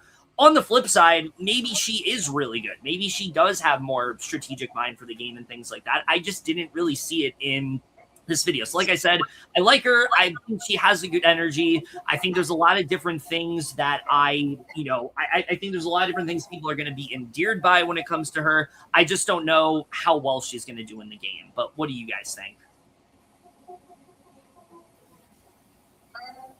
I think the first thing when I saw her, she really gives me heavy Lauren vibes from last season. Yeah. And I think she's just going to be that player if she gets any type of power or anything. She's not going to do very much with it and try and, but also I feel like her social game, she's just, I feel like it's going to be easier for her because she is seems like a soft person. Yeah. And, she just gets heavy Lauren vibes, but she, like you said, she does have a lot going for her. Yeah. So maybe she could probably, with her social game, she'll be able to find common ground with people in the house for that. And all I can think about when I see her now is the video of her failing her American Idol audition and Katy Perry just yelling at her. Yeah, I saw that making the rounds, and that's people were saying that like that's gonna go viral if she doesn't do well on that's gonna go even more that's gonna be a bigger thing if she doesn't do well on this show. So hopefully this can go better. All I'm saying is that if I better not hear her use her dad releasing a single as a freaking personality trait whole season where it's going to get very tiring. Yeah, real quick. I will say I've already seen people on TikTok who know her say that is something she does very often. Like she wants people to know who her dad is and what he does and all that stuff. So we're definitely going to hear about that a lot. So it's actually really funny you say that because as you two know, I was watching the reveal on mute at work, so I didn't hear what she was saying and everything. And I was like, but she looks familiar, but I just don't know why. Like maybe it's just the name, that's unique, whatever. Then y'all were in the chat being like, oh, she said she's a famous dad. I was like, I've seen her fucking TikToks before. All of her TikToks are her and her dad being like, did you know he wrote or that he's a famous pop star from the 80s? I don't want to say she's gonna go in and be like, "Hey guys, hi, my name's Lyric, and my dad wrote a hit song once." But I've definitely seen her TikToks before, and yes, they're all about her dad.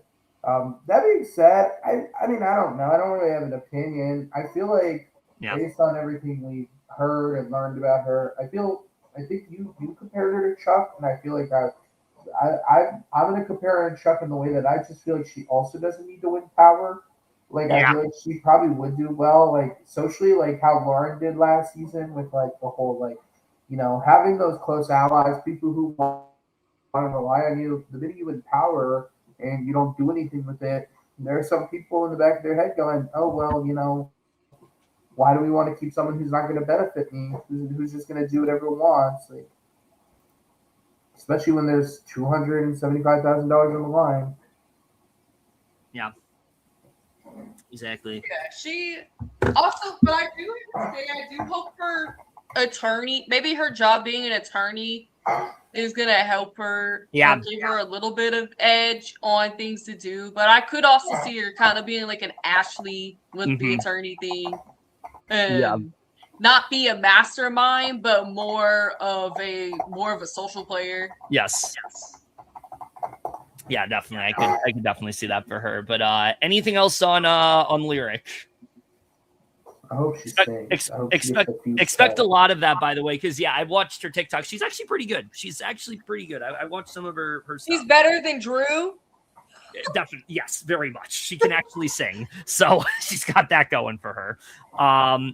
But so that is Lyric. Let's move on to someone who's watching the chat. I feel like this might become this person's favorite player. They're also from New Jersey. It's kind of crazy how we have a lot of returnees, but there's a returnee right here. Oh shit, no, this is actually Mallory. She's 24 years old. Township of Washington, New Jersey again. So again, we're really getting those New Jersey recruits. Let's hope that again this is another good one. And she is a rocket scientist. She says she's been wanting to be on Big Brother for a while. People find her ditzy and an airhead, but she's going to bring a type of fun energy to the show that hasn't been seen before. Okay, I don't know what you mean by that, but okay.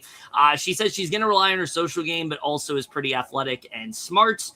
She says that those three components are going to lead to her winning. She also plans to downplay her intelligence, but also not tell people what she does for work.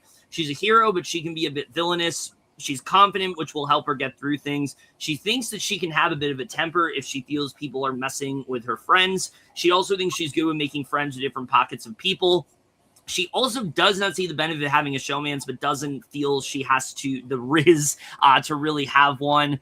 I don't know about Mallory. I didn't really get a ton from her in her video. Very much felt like somebody who just kind of wanted to get it over with. I did not get the sense that she really wanted to do this video. She's like, I'm going to be on the show. I got to do this. Let me just like get the, like, this gives the vibe of like, you're in an org and you have to send this and you have like, literally like hours to send your video and you just send that like that's what Mallory's video felt like to me. I didn't really feel like there was a lot of substance here. It definitely felt like those workers who were like, okay, well, they said I had to do a minute. Yep. So Exactly. Let me talk only for a minute. Now, what I will say about her is that she does seem like she has quite a bit going for her. The fact that she's, really smart and things like that. And she has like, she is very intelligent when it comes to like rocket science and all that stuff. I think that's really good. She seems like she's going to be a very sociable person. I think she's got that going for her. There's the obvious Kelly comparisons, but this is not Kelly. She does not give me that like weirdo, quirky type, maybe a little bit quirky, but she doesn't give me the weirdo vibe. Like I don't see Mallory hiding bugs in the house. I don't see Mallory, getting excited about her birthday like she's 5 years old. I don't see that happening here. I think Mallory's going to be more on the normal side, and I think she's going to be a little more chill and things like that. Other than that, again, I don't really have a lot to say about her. I hope she does well. I hope we get more from her in the show because I didn't really get much from her in this video. What do you guys think about Kelly? Oh, sorry, Mallory.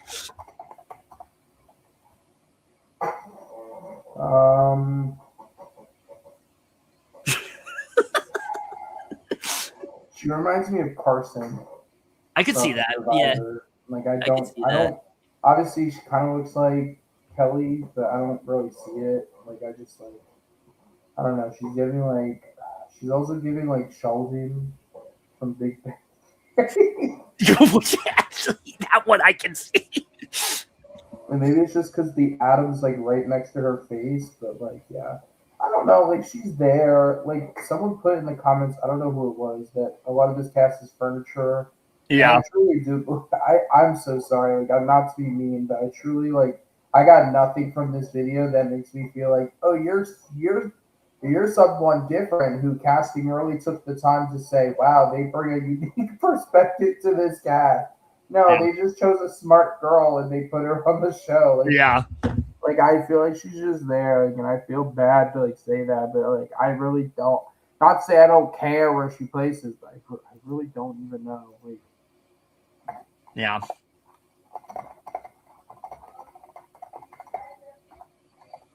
Grace, what do you think of Mallory? I'm talking right now. Hello, can you hear me? Oh, now I can. Yes. What? No, Grace, you're saying something. Anyways, I think that she, especially her being a rocket scientist, girl's gonna be smart. Like that's definitely gonna be a huge having that intelligence is gonna be a huge asset for her. I think. Yeah, she gives definitely like nerd girl, and she gives everybody who on freaking Twitter is going to like hate the entire season, and she's just gonna keep getting by each round, literally like a Kelly type thing. And you know something interesting I'm finding out? She doesn't even, I looked at her Instagram and people have pointed it out too. She doesn't even wear glasses. And it seems like production forced her to wear them for this, which is weird. Yeah, production is with their archetypes. You have the archetype there. But no, she's definitely going to be intelligent. And I could see her being like a huge game player on this cast. So, like I said, not a ton to say about Mallory, but hopefully we get more from her, more substance from her in the next few days. But we shall see. Let's move on to someone now. You want to talk about how Mallory looks like Kelly? Well, it's kind of weird that also we have Catherine playing this game again. No, oh shit, that's Melody. No, that's Riley from BB25. Yeah, so that one I could see too. So this is Melody. She's 24 years old. She is from Thornton, Colorado. She currently resides in Maricopa, Arizona, and she's a corporate game show host, show of which we don't know. They don't say it, so maybe we'll find out at some point. But she says that she's been watching Big Brother from the second that she was born. She's hungry for a win, and when she is hungry, that she is going to get it. She thinks that she will align herself with the right people, but also wants to play into her looks and have people underestimate her, but then eventually trick everyone and kick ass. She says that people think that she's a dumb, blonde sorority girl, and while some of those are true, she's more intelligent and quick-witted and usually gets what she wants. She says that she does not want a showman, so she feels she will get too caught up. We'll see how that goes in like 3 weeks. But she also does not plan to tell people that she's a game show host. She's just going to tell them that she's a cocktail waitress. And she says that her biggest strength is how relatable she is, and she thinks that she's a great listener, while her biggest weakness is how sensitive she is. So if she can sense that she may walk out, and it may get to her.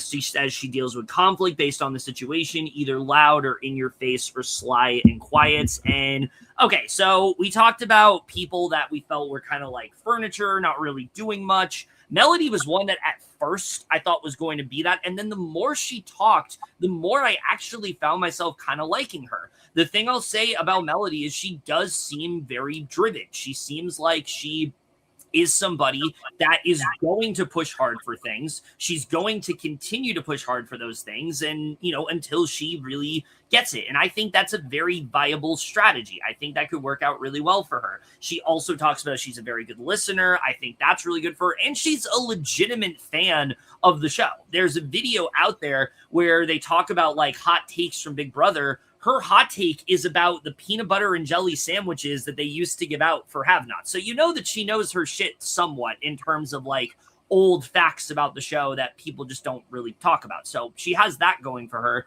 The thing I worry for Melody is that she's going to be that person that thinks that she's in this great position and thinks that like she can just do whatever she wants, and she's going to get her way for a long time.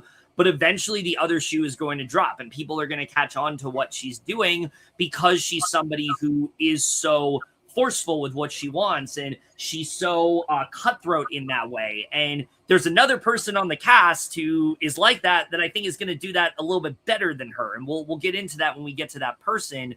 That's really my worry for Melody, is that she's going to be somebody who's very strong at the start, but she kind of flames out early. She also talks about how like she's very sensitive if people don't like her, and that is not great in Big Brother. I very much get the sense that this is not somebody who holds her emotions very well. She's going to tell people exactly how she feels about them, and she's also going to probably say things that she's going to regret to that individual, and they're going to target her for it, and it's going to be too late before anything can happen. Obviously there's the potential that like she reneges on the fact that she doesn't want to be in a showmance and she's in a showmance like week 3 or 4. The Catherine comparison is obviously there. But again, I feel like Melody's more driven. I feel like she generally really wants to play the game. I feel like she's more into, I feel like she's more into the strategic side of things. And I think that's really good for her. So again, somebody that I'm not over the moon about, but I actually did feel like I got a little bit more from her in her video than I did expect. So I will give her that.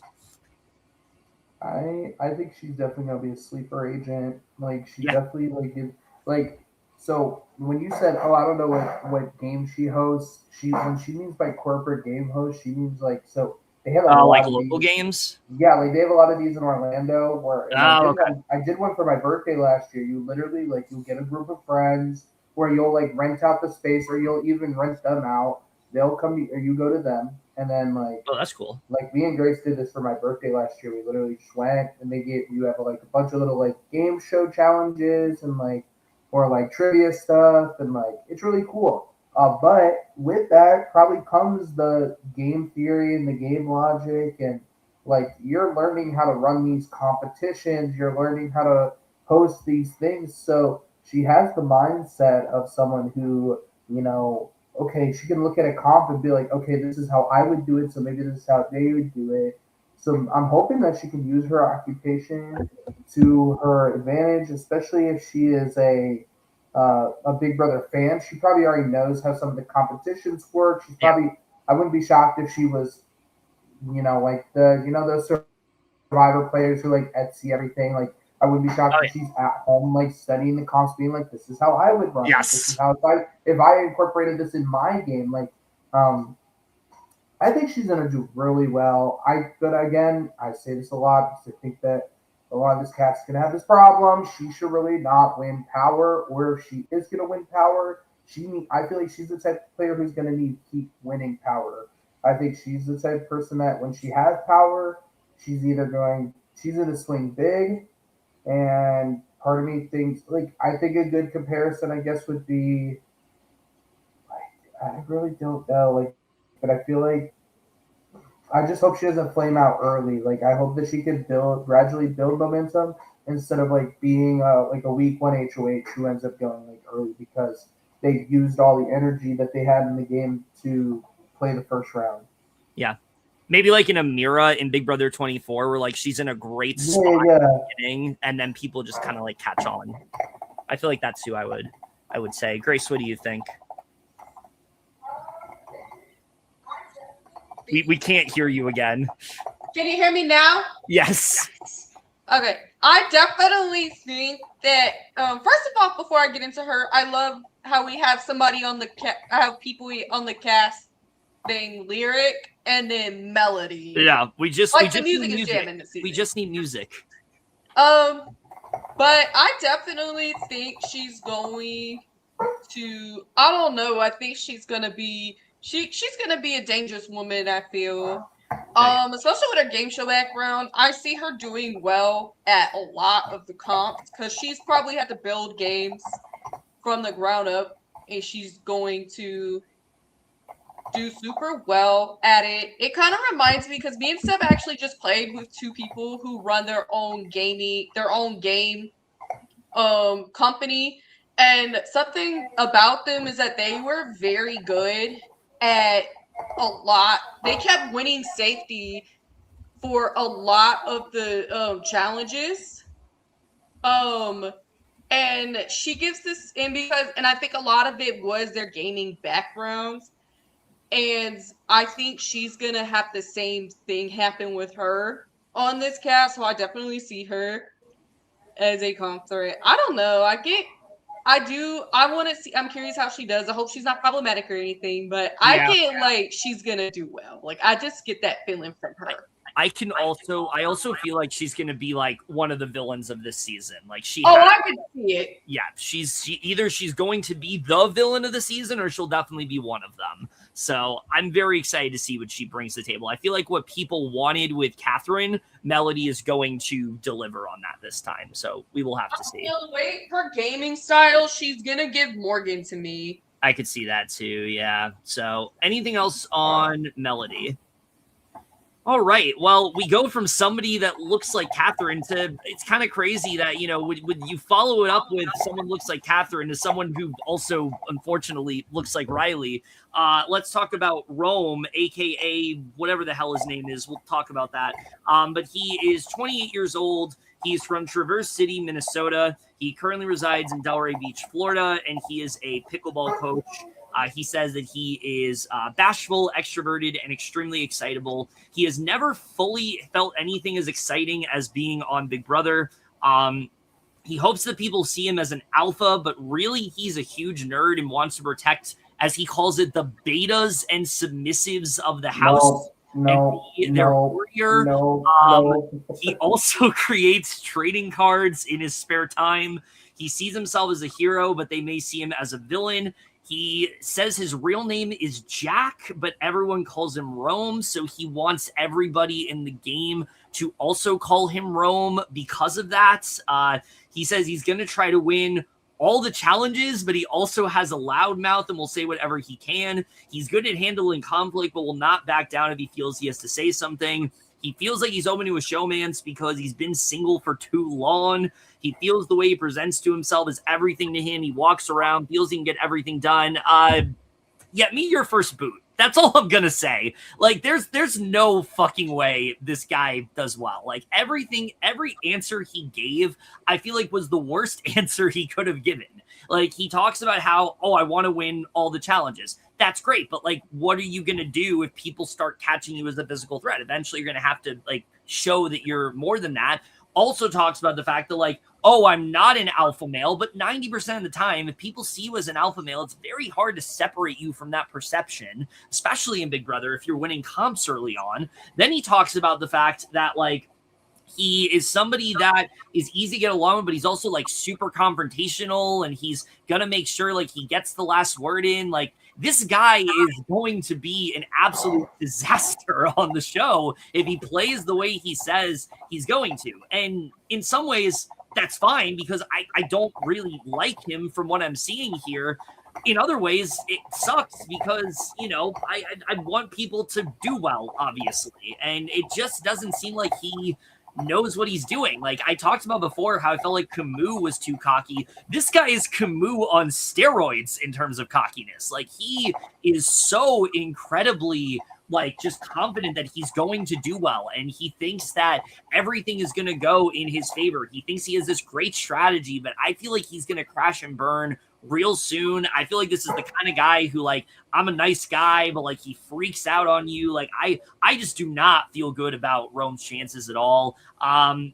Yeah, there's no scenario where I don't see him getting like first or second boot. You know what he reminds me of? I'm not even going to say Riley. He reminds me of Pooch for Big Brother 24, where like he's somebody that is like so confident he's going to do well that he volunteers for the block thinking he'll do fine. And then he ends up leaving unanimously. Like, that's who I think Rome is going to turn out to be. So, yeah, that's my thoughts on him. So my thing with like it is like with Drew, I was like, you know what? Maybe it's just a bad video. Like, he is young. Like, first off, who told Rome? No one told Rome that his nipples are sticking out. Like, this is a bad photo. Like, yeah. No, I'm like, damn, like they're staring at me. No, but bro, I mean, it really depends on the cast, I guess. Like, we don't really hear anything about what he knows about the game itself, which really screams like recruit to me. Everyone else really kind of was like, you know what? Some people were like very honest and was like, you know what? I'm a casual viewer. I've only seen like a couple seasons, or I only watched with family, like, or I was watching the live feeds. There's nothing really in here from Rome that's like, I love Big Brother. He's just like, he wants to win the comps. Good for him. Like, maybe he's like a Tucker where like all he wants to do is win the comps, and so he's a little messy about his gameplay. But it's just so hard to pinpoint. I feel like I'm gonna also give him the benefit of the doubt because maybe he really does want to work with like the people who are viewed as like the underdogs. But calling them betas and submissives, that's what I'm saying. Like, crazy to me. Like, I don't think like I said, I was watching it on mute. I like skimmed through the videos. I have the article in front of me, but it's pretty crazy. I'm so sorry. You see this every once in a while where like the one person, the majority, flips to the minority because they feel like they're saving them or something, and he just screams like, "Oh my god!" I gotta save the underlings. I gotta save the new, I don't know. He's just like, I guess he's fine, but like he needs to like wear some nipple patches or something.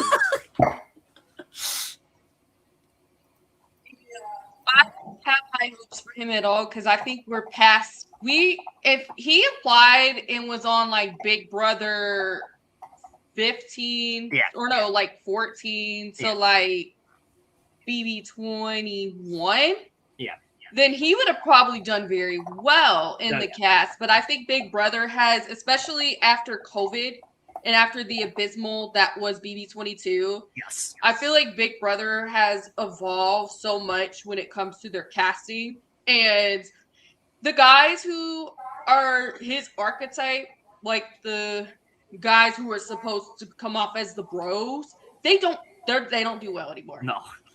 Because they do something, they play so dumb and they make really bad moves, or people are just scared of them and they go within the first few weeks of the game.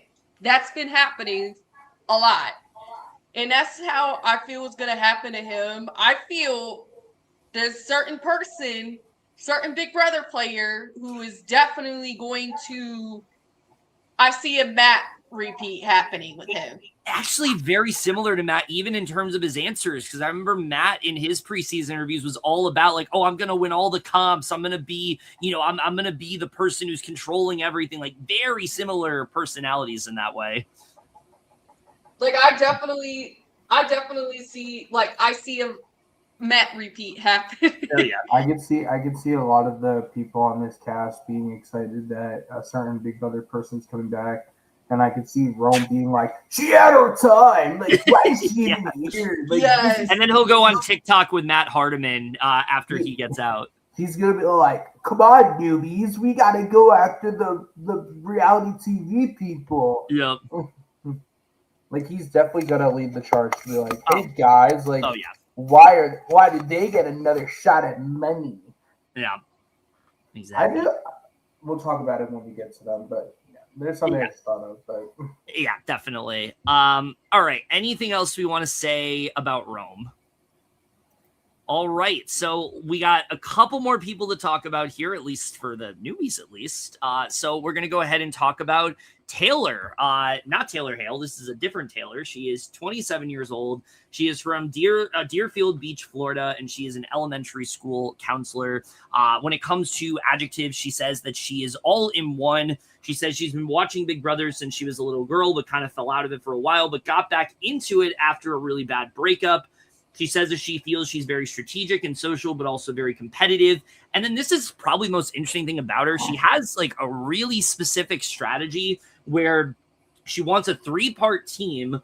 There's a team captain for the floaters and two for the 2 tethered team, and that they're all going to work together to maneuver the house, the votes, and the competitions.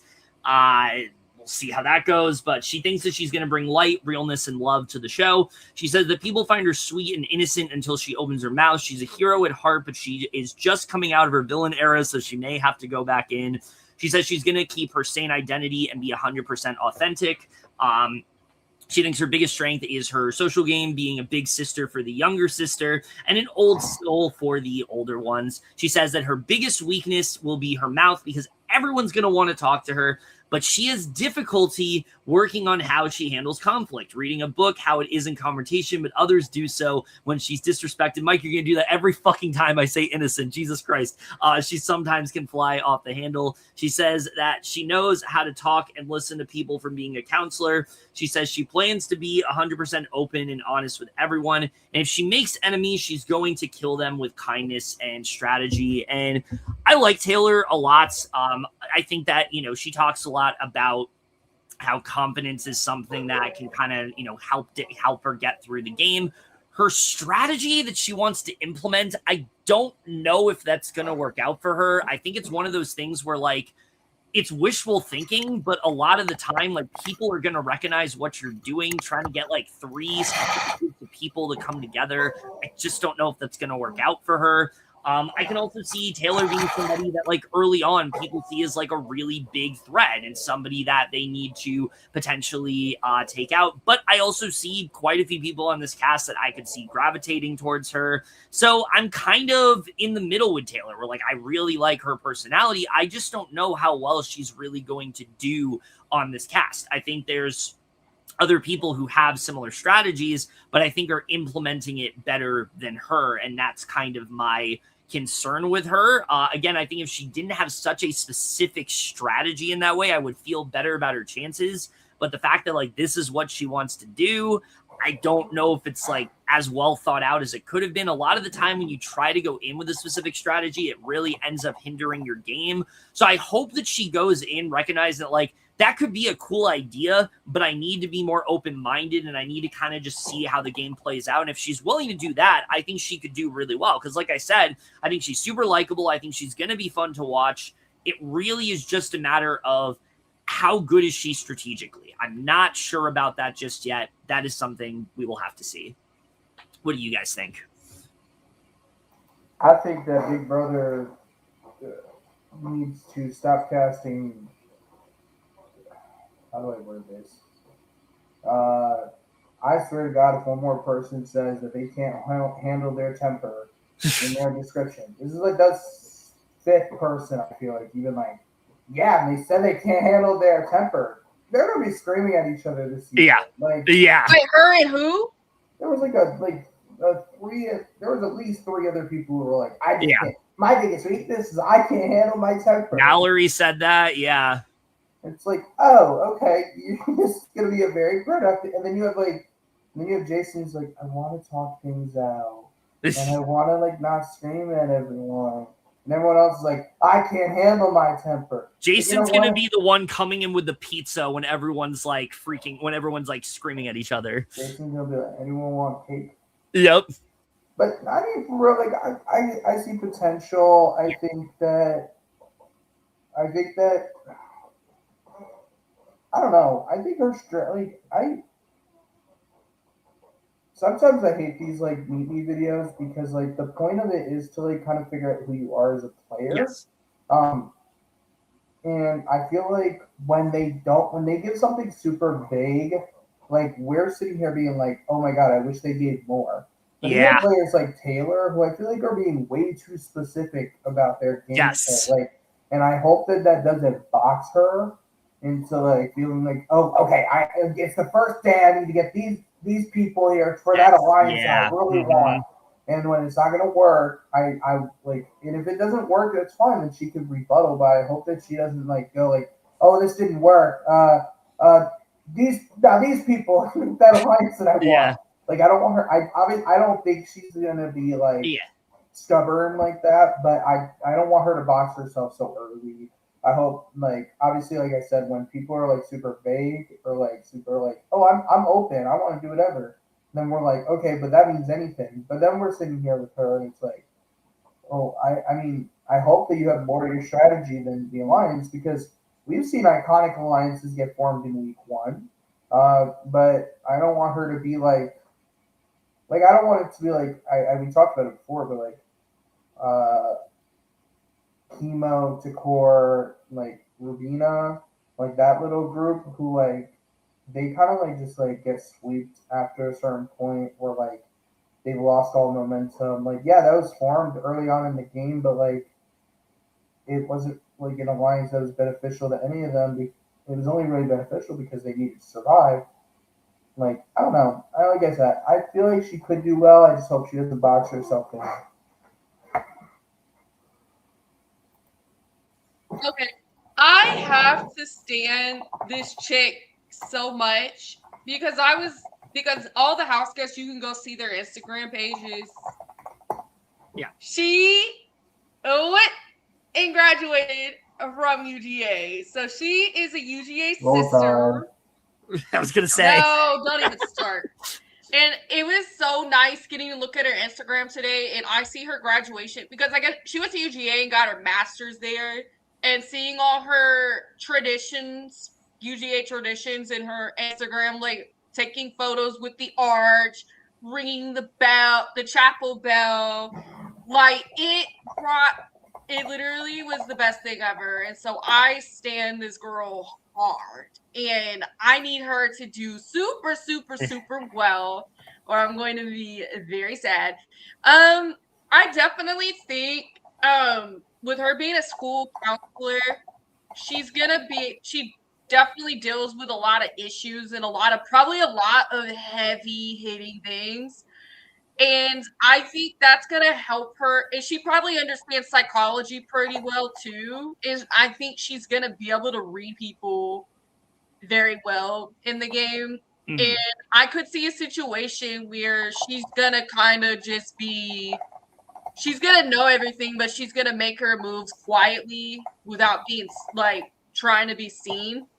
But also, she did say her weakness was her. She said her weakness was getting mad at people. So I feel like in turn, she's going to try and play that game, but she's going to be very, once somebody does something, she's definitely, depending on what it is, I see her getting in a fight with someone and it could hurt her. But I definitely feel if she did fight with someone, there would be morals behind it. But you know, she's gonna grow boss. And Mike, shut up. But she's gonna grow boss. He literally was like, I said, I'm sweet and innocent, said the same thing about Kamu. Yeah. He's gonna bother me with that. But no, I think that as long as she doesn't get mad at anybody or she kind of lays low and uses her that background to help her, I think she can do very well at this game. And I also see her being somebody who will work well with the reality stars too. You know, she better do well because I need her to take it home for the dogs. Yeah, in the crib. Yeah, exactly. And do not yell "Roll Tide" at her all season. I know you're going to. Tide roll. There, I did it. Tide roll. I yelled something else. If I say roll, and Kevin says tide, does it still count? Roll. Honestly, I don't think it. Tide. There we go. We didn't say it. I just said Tide. I could have been talking about Tide markers, anything. Yeah, exactly. Tide pods. I could have been talking about anything. Yeah, like those nice rolls you get at Texas Roadhouse. Exactly, yeah. But anyway, anything else we want to say about Taylor besides Roll Tide? Anyway, you said it. Damn, what the fuck? We move on to our last person here. Also, wait, I am wearing my UGA shirt. I'm actually wearing a UGA shirt, so I did it for her. It's crazy. Our last person here from New Jersey, this is Yash. He says that Yash. He is funny, smart, and athletic. Yash Patel, actually. Very similar to something else. But he's funny, smart, and athletic. He says he is more of a casual watcher, but recently has become a merchant watching the show for at least 5 hours a day. He says he feels that he was born to play because he loves competing, socializing, and having fun.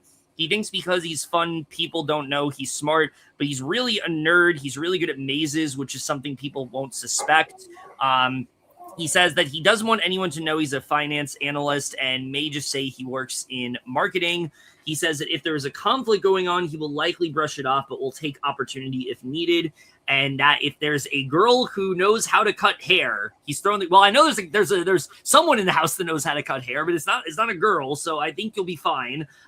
He says that he sees the benefit of showmances with how much of a target the half that goes after them becomes, but also find a wife through money. He also says he wants to find a punishment where they have to put their clothes inside out. He wants something real to compete with and not be put in a booth and give everyone fair chances. Yeah, God forbid we do equitable challenges. But he says that he will cross whoever he needs in order to win the game. His strategy is something he will not be telling us because he's top secret. Throw this guy into the obvious recruits because, I was not a fan of what he said here.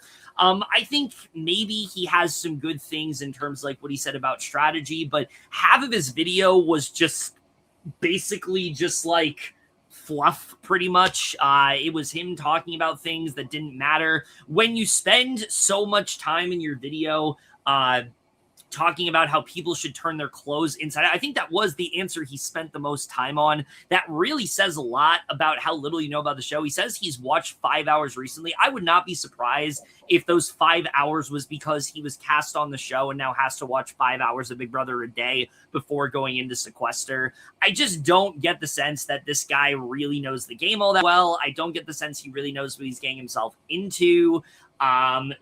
What he talked about in terms of like equitable comps and things like that, not really being for them. I feel like this guy is going to be in like a bro alliance and he's going to be loyal to that alliance. And maybe he ends up going early because of it, because people are just like, Yash is annoying. But yeah, I don't know. I wasn't really feeling him. This is kind of, when I talk about the New Jersey representation, this is more or less what I expect, unfortunately. So yeah, not a huge fan.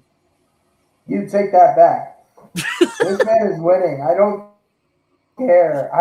Listen. As I said earlier, I was like, "There's somebody who I want to win, but I don't think this is him." I think Yash is going to do super well. I think that he's going to. Part of me thinks he's like he's going to like Derek exit. Like he's going to start understanding how the show works. He's like, oh, like this is what I'm supposed to be doing.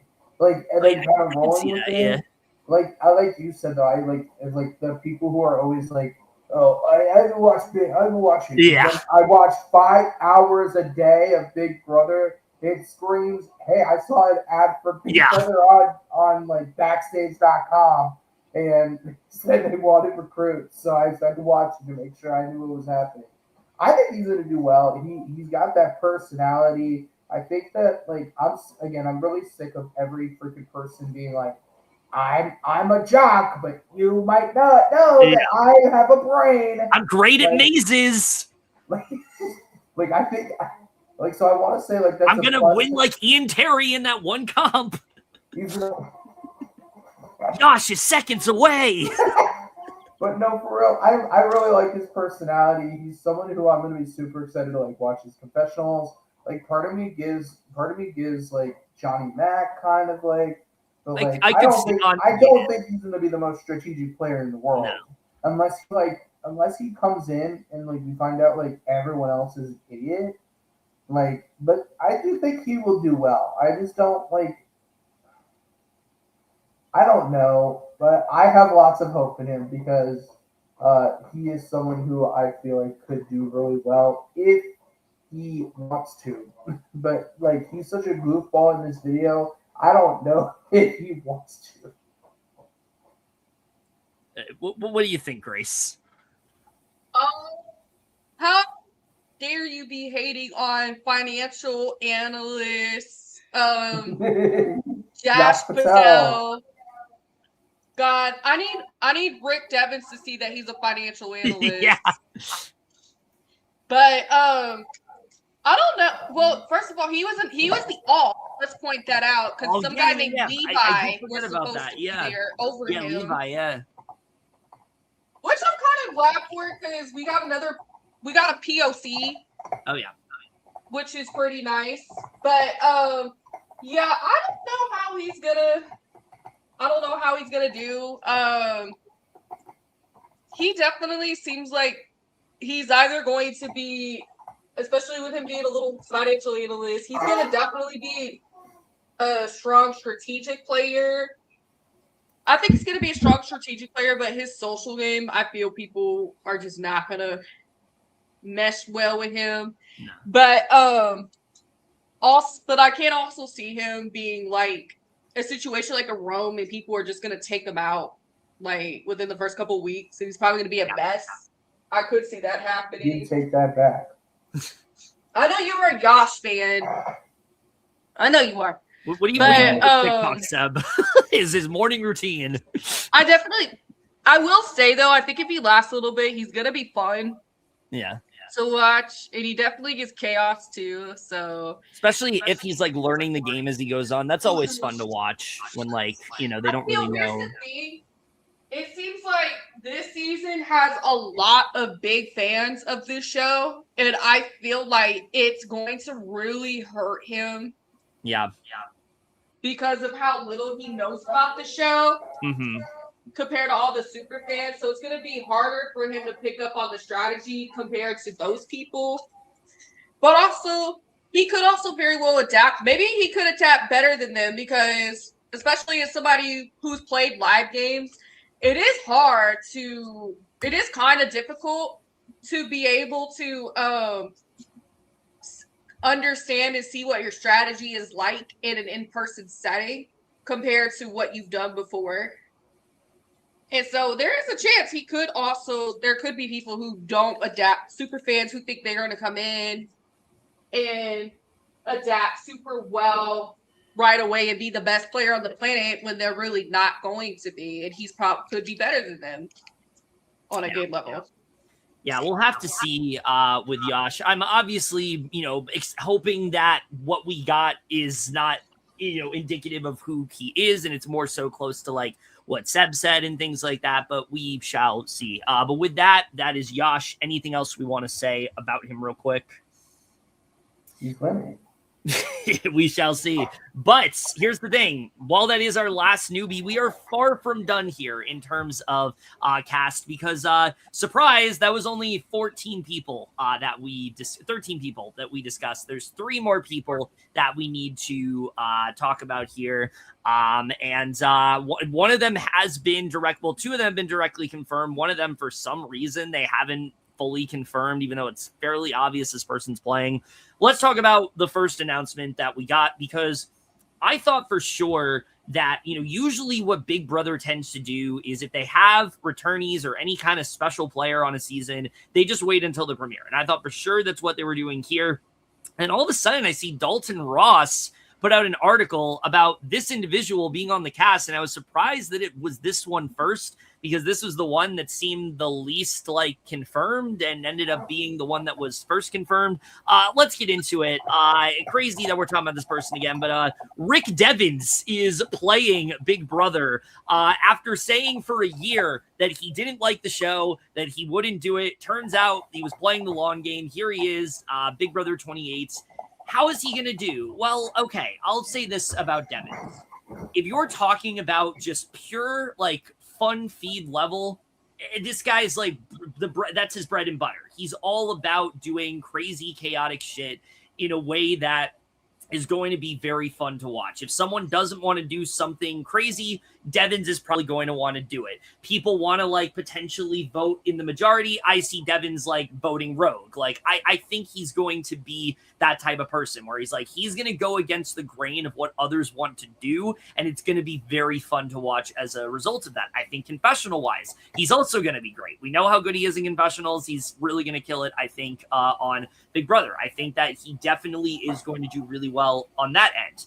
Now, he's very good at comps. This is a guy who has gotten a lot of idols. He's won immunities before. He knows what he's doing in that regard. People have said they see him winning vetoes a lot. I could very well see that too. Maybe some blockbusters here and there. I think he's going to do really well on that front. Now, does that mean he's going to make a deep run? I don't know about that. I think that Devens out of the 3 is probably going to have the biggest target on his back because he's just such a showy player. He is not somebody that likes to kind of hide in the shadows. He makes it very clear what he's doing, and he wants to be as theatrical as possible. And that's great when you have advantages to save you. But if you don't have those things, that could put a really big target on your back. And I think for somebody like Devens, we look at 50. Yeah, he had that great move during the tether round and things like that. But the more he got into the game, the more it was obvious he was just going to continue to be a really big target unless he didn't have an idol or something. They were just going to snipe him. And I could see this being a very similar trajectory where maybe he starts off really strong, but I think people very quickly are going to realize Devens is doing crazy stuff and we got to get him out. And, I think that's definitely going to be a problem for him. So I'm excited to see how he's going to do. I just don't know how well he's going to do. What do you guys think? So I think we're going to go, I think there's 2 branching paths, and they're completely different. Yes. Rick Devens is known as a really chaotic player. I mean, we saw in Survivor 50 against Survivor 50 spoilers, he, him and Christian come up with the whole tripping plan, and he hides the fake idol. So then we see a couple episodes later, he's at the merge tribal, and he's oh my god, what is this? Is this an idol that I found at Tribal Council? Like, there's shit like that you can pull off in Survivor. You can't really pull that off in Big Brother. You can't be like, oh wow, I found a secret veto under the carpet. Like, or hey, I found a secret veto. Like, it's like on top of that, like Big Brother also has like different rules about like lying about advantages and like making advantages up. So like on one hand, I could see the chaotic nature of Rick Devin's game like coming out, but I can also see him in the same branch. I can see him getting really bored of Big Brother. Yeah. Like, I can see him like getting through everything and then just like kind of like a Sari where like at a certain point he's just like, okay guys, like this is enough. Like I can't do this. Like I can only hang out with you people like ever so long. Like I think about like specifically like Survivor 50, like he only made it so far before trying to before arguing with Joe. Yes. Like so I wonder if like he would be able to make it through like a couple rounds if he doesn't like someone, especially because those are weeks. But okay, like look at the other branch. I think that Rick Devens has the smallest target on his back out of the three because he has 50 behind in his pocket. He did make it further than the other Survivor player rumored to be on. But he is from an older season of Survivor originally. Like the fact is, Rick has so many angles he can go about. Like he could be like, I was voted out day 4 of my original season, and I only came back because of the challenge. Like I'm easy to get out if you really put the time into it. Like, and I'm like, yeah, like I agree. Like, but and like with the Big Brother timeline, he has more time to sit down and marinate his game and like really build those social connections. Where in like Survivor, you like you're on the island, boom, boom, boom, you got to make these connections, boom, okay, you know, you three, like, you know, let's make an alliance, like let's we got to build the shelter. Like he could come in and purely focus on his social. In my opinion, he has the smallest target out of the 3 that are being talked about. So I don't know. That's kind of where I'm at. I feel like he could do well. I personally think he will do the best out of the 3 returnees, or the 3 people who are rumored. So, yeah.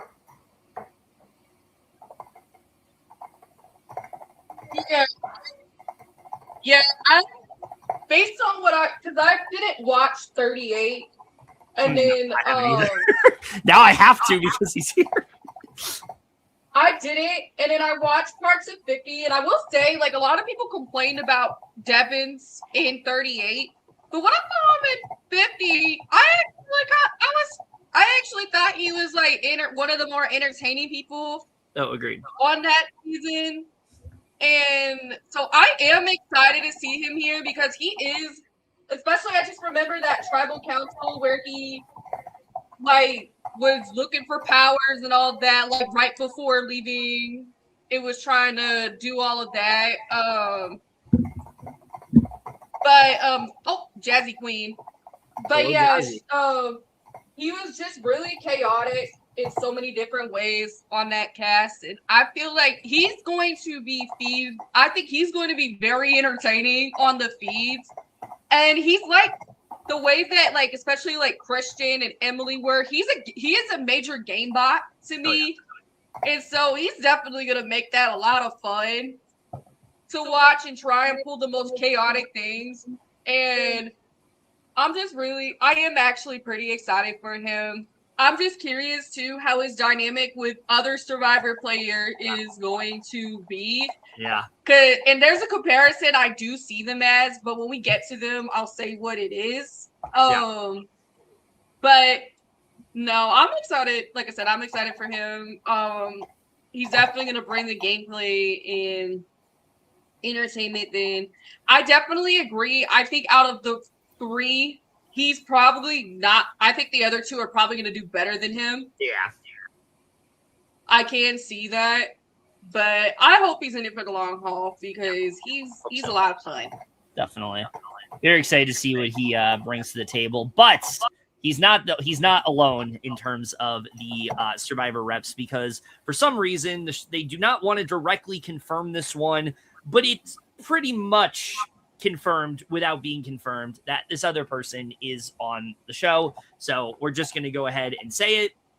With Rick Devens comes somebody else from season 50, and that person is Dee Valdares, will also be on this cast. And so the thing with Rick, the reason why I think Devens, I think he very much is made for Big Brother in the flashy aspect. I think Dee was generally made for Big Brother when it comes to the strategic aspect. The way that she is able to run the table and get people on her side and, kind of recruit people as if like they're her soldiers, and she's, sending, and she is giving them orders and things like that, and they're just kind of doing it. I mean, she is just so good at doing that. And obviously 50 didn't work out quite as well from her, but she was doing very well before the merge. Like, she was in a great position. People went from targeting her to just kind of doing what she wanted them to do. And if Coach doesn't do what, Coach doesn't want to take the shot when he does, I don't think Dee ends up going there.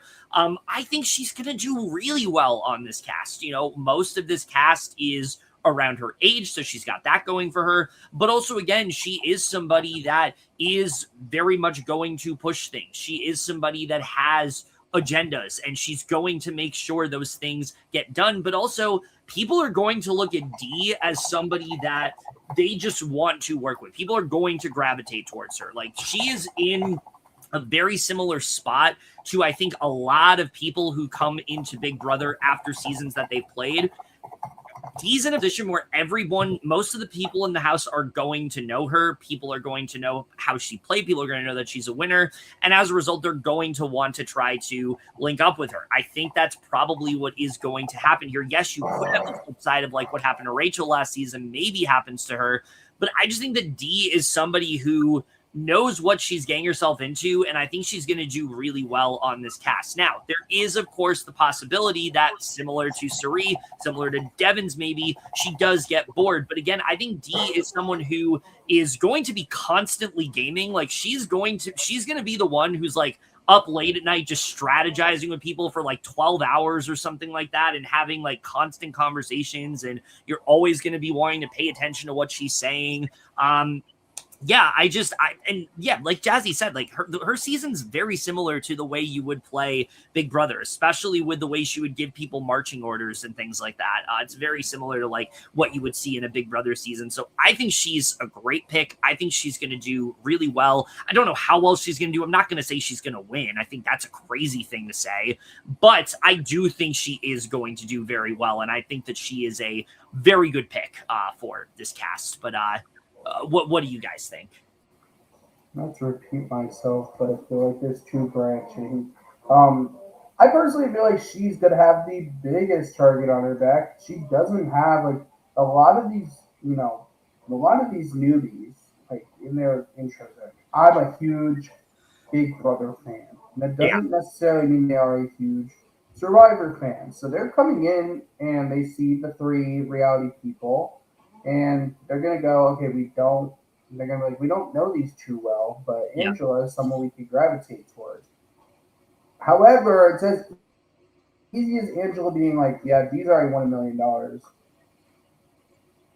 Who's going to fucking want to work with someone who has $1 million? Mm-hmm. Like, and that's just me. If I was in the Big Brother house and I saw Dee, I'd be like, she already won her cash. Why does she $1,750,000? Like, and obviously, like, she can't control that because that's just the way like the things work out. But I think as a player on paper, she probably does have the most game savvy sense. Oh yeah. I'm hoping that she could do well. I could see her getting like mid-jury. Like I said, I don't see them ever giving her a good chance because of the fact that she's already won a show like this, but I don't know.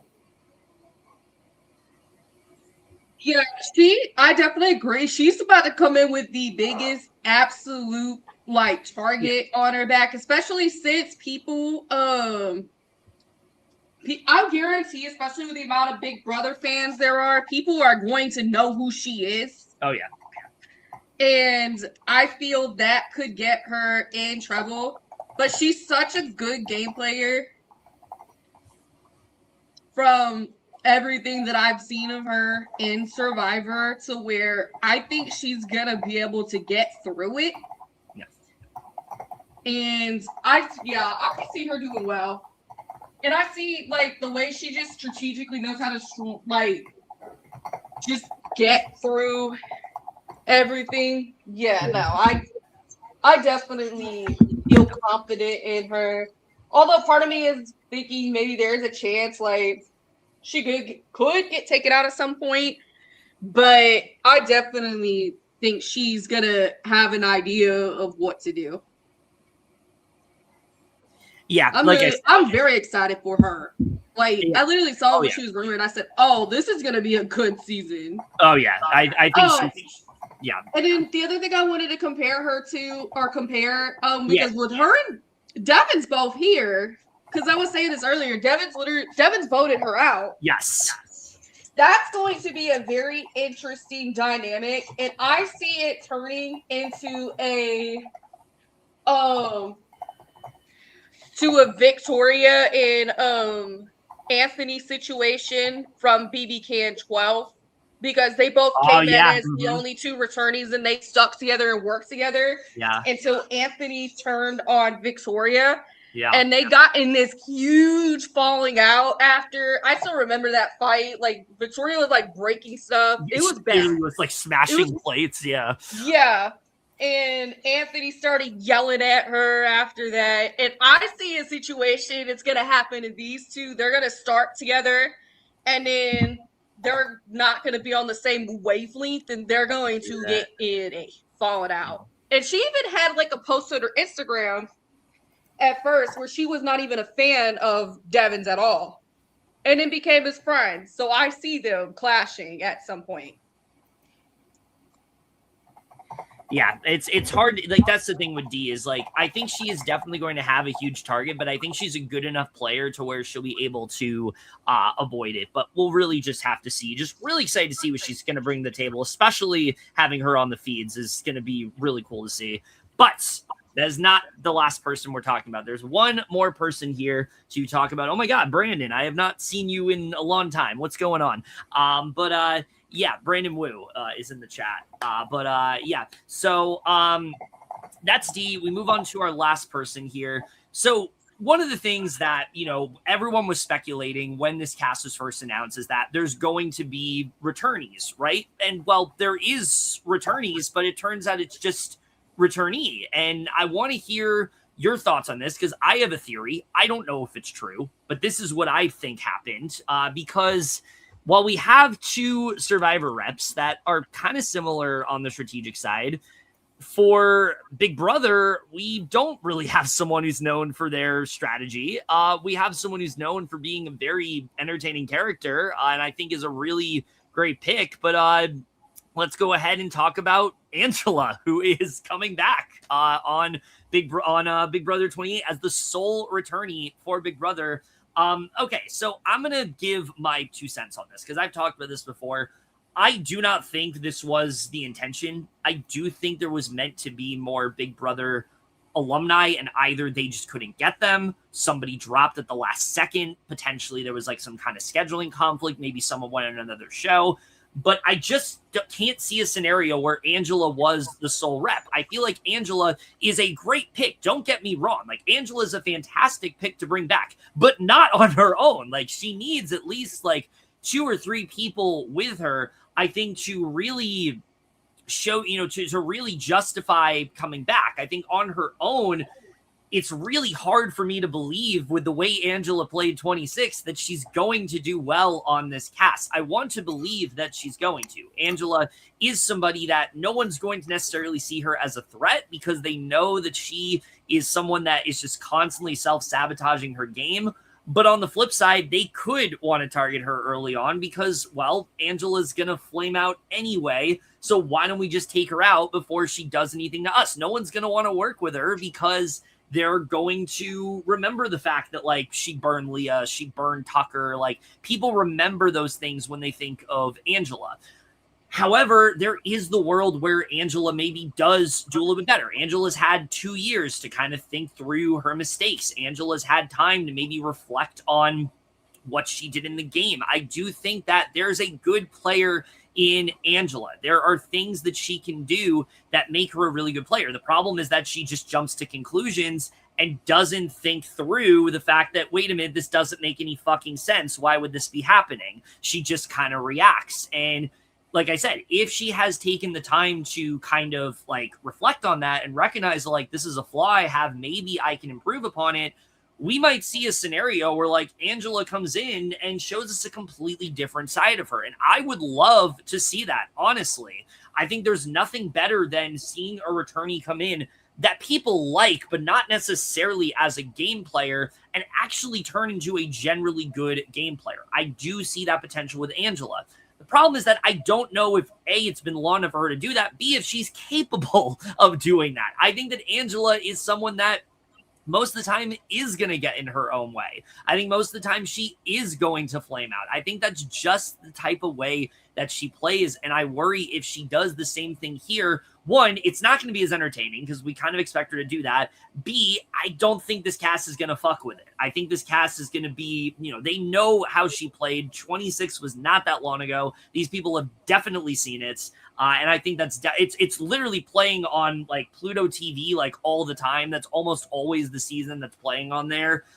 So yeah, I worry for Angela here. I don't know how well she's going to do. I'm really excited to see her back. I just don't know if she was the right choice as like the sole returnee. I think that might end up putting her in some hot water, but I don't know. What do you guys think? I just don't get it. I just don't. Like, it's just so weird. Like, I agree. Like, her being the sole returnee is like kind of crazy to me, in my opinion. Like, I think it's just gonna be a lose-lose. Like, she is either going to play the exact same. Yes. And with, like I said, with how like super fan centric this cast is, you're either going to get people who like we know from like friends of Barrett that Barrett was high on Angela. I did forget to mention that Barrett's definitely working with her. So Barrett like could be someone who like gravitates toward Angela. Some of the more like I wouldn't be surprised if like a Jason wants to work with Angela, but like there's also going to be like I think a lot of like the super fan, some of the super fans, and a lot of the people who said they watch Big Brother casually, they're not going to want to play with Angela. They're going to be like, okay, she's a mess. Like let's handle the situation now before we have to deal with it later. I also don't like that she's the only sole returnee because why do you have 2 Survivor returns? Like, people, but then 1 Big Brother. Like it's just weird. Like she just makes her feel so out of place. Part of me thinks there's going to be an 18th cast member, but like I just feel like 17 with 3 returnees is so weird. There's a last minute drop, but I feel like CBS should have been more prepped for that. Like, I don't know. I just like, or the other side is that Angela completely comes in with a new gameplay. Like she's a lot more quiet, like Rachel last season. But she's not going to be able to hide that. Everyone knows Angela is like that loud, embracive personality, and if she starts like the season quiet or like a little more social, they're going to be like, oh shit, she changed her gameplay. Let's get her out. She obviously now knows what she did wrong the first time. She's trying to fix it. So like I said, I feel like it's a lose-lose. I don't see her doing great. I can see her getting like, I mean, she was saved. I think Mike V said this. Like she holds the record for like most time saved with the veto or some shit. And I don't think it's going to be repeat. I don't think it's good. I don't think she's going to do well. All right. The daughter of Angela, what do you want to say? I don't care. I'm so excited. Don't get me wrong. I am too. I heard she was rumored. I said I was ready because first of all, I got my key. I got my Angela key, and I got my autograph in my crazy eyes. Look at that. Oh my god. But you got your charcuterie board ready? Oh, I gotta get my charcuterie board. This woman is definition of entertainment. Like, I lived for every moment she had during that game, and the charcuterie board thing was one of the best things I've ever seen on Big Brother. Just the meltdown, everybody eating it, and then in the dining room, she's crying. Like, yes. But oh my god, no, I do fear for her, not gonna lie, but I need her to do so. I just need her to do well, because like she's just literally one of the most entertaining. I think I live for her so much because we've had so many boring house guests like throughout so long. And I live for somebody who's just chaotic and doesn't give a fuck that they're chaotic, and they'll do it no matter what. And when I saw her on BB26, I literally was like, oh yes, this woman is the entertainment I've been waiting for. But I'm just so happy that she's back. Like, I do find it weird. I agree. I do find it weird as fuck. Why is she the only... I would think with her, if you're bringing her back for the Big Brother people, I would think that, because I'm like, I don't think she should be like a returnee that's alone. Yeah. I think that somebody else should have been with her. I do agree with that, because I do find it kind of weird. And he had the 2 Survivor people there, but but I am happy though, and I think she's gonna start well socially because of the fact that Barrett is like a huge fan of hers. Yeah. And Zach was actually saying this in the Distortion server earlier, but Barrett had to like give house guests that he wanted to play with for something like that, and she was one of them. Oh wow! So she's gonna have him for sure, and I definitely think that her and Selena are gonna hit it off well too, because I'm pretty sure Selena's probably already met her before too, if I had to guess. No, and then it's gonna be interesting with her and the Survivor players. And someone said it earlier, and I'm actually looking forward to it. I'm ready for her and Devon's on the feeds together. Yeah. It's gonna. I feel that's gonna be fun, especially if they get into a fight or something. Oh my god! I think that's gonna be really fun to watch. Yeah, but definitely. I'm so excited for her, and I'm excited for her too, because me and Seb got to meet her and a bunch of house guests back at Over the Edge. Oh yeah. Dee and Devon's weren't at that event, so we never got to see them or anything at all. But but Angela and her daughter were there signing autographs together, and she's so kind. Mm-hmm. Like, I showed her my key, and she literally, like, the smile that she had after I showed her, like, I got a key, like, can you sign it? She's like, yeah. Literally such a sweet woman. Yeah, like I said, I'm very happy to see her again. Again, I think it's just that the sole returnee of it all is just such a bizarre choice. But I also said this, I think, in a couple VLs, like, that's also why it's a good choice, because you don't know what you're going to get from her. Like, you don't know what to expect. And I think that's really exciting. Again, we'll just have to see really what she brings to the table. Also, to answer your question, Brandon, I think Jen Johnson was definitely someone people really wanted. I think I would have loved to see Morgan again. I know she was very much in the rumor mill for a while. So I think she would have been up there for me. Having Tucker and Angela back together would have been absolutely insane. I kind of wanted to see Tucker back. But yeah, I mean, I'm happy with what we got. I'm happy she's here. I just wish there was another returnee. It just feels a little weird to have her on her own, especially when it's not like a winner or something like that. So yeah. I also thought another BB returnee that was heavily rumored too. Derek X, yeah. With Derek X.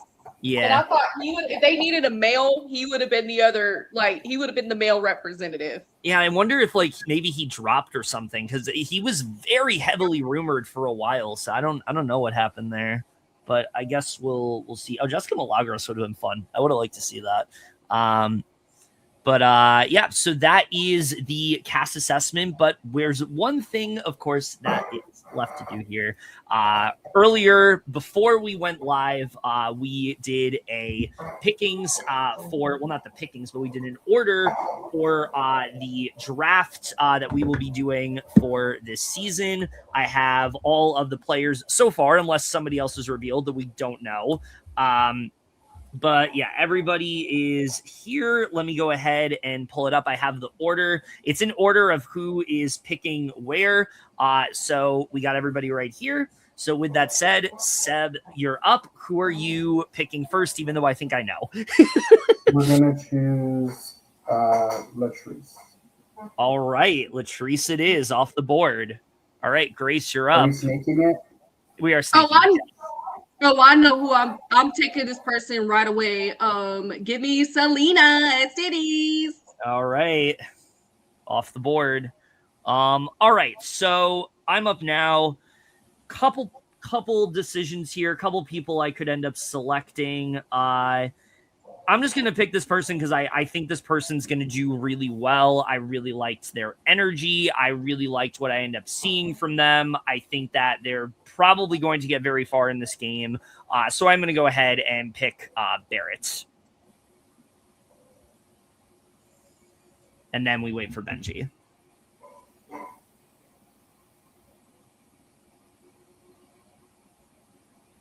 Can't pick Latrice. Diary fiction music. I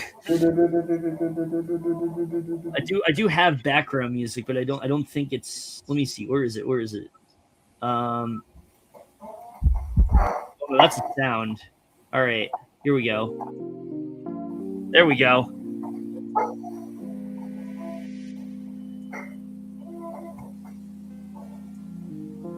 So, you done drafted the Big Brother 28 cast. And now you're here.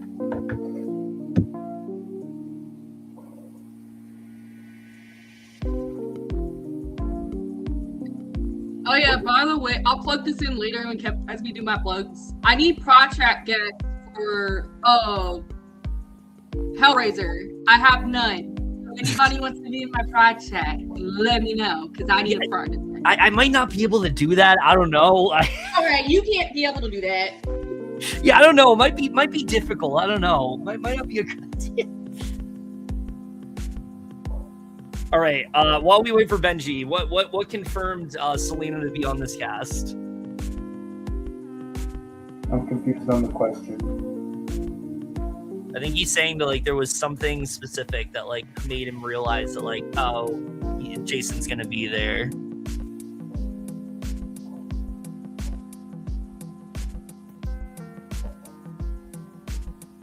Oh, okay. That makes sense. That and I saw Blue also put out had a screenshot of a message. It said, "Oh, my messages aren't getting delivered," and it turned out to be Selena. Benji's typing.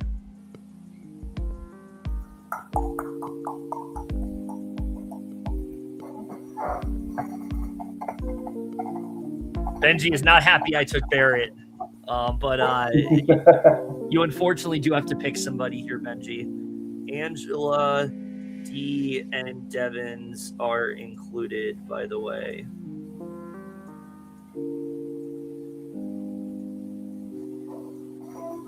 Hi, you're watching Adult Swim. We'll be right back with the Venture Brothers. See, are they confirmed?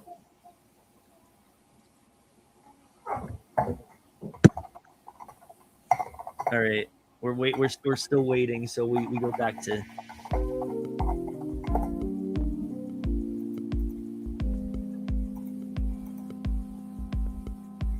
All right. Well, I have Benji's first pick here, and we have our first of the Survivor BB reps off the board as Benji has selected Devins. And I think Benji picks again. Well, Benji gave 2 names. Oh, he did. Okay, so I guess. But maybe confirm it, since I don't know Yeah. if Benji knows they're sneaking.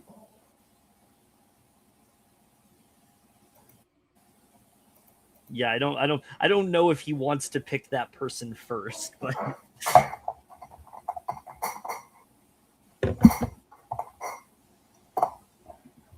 anyways.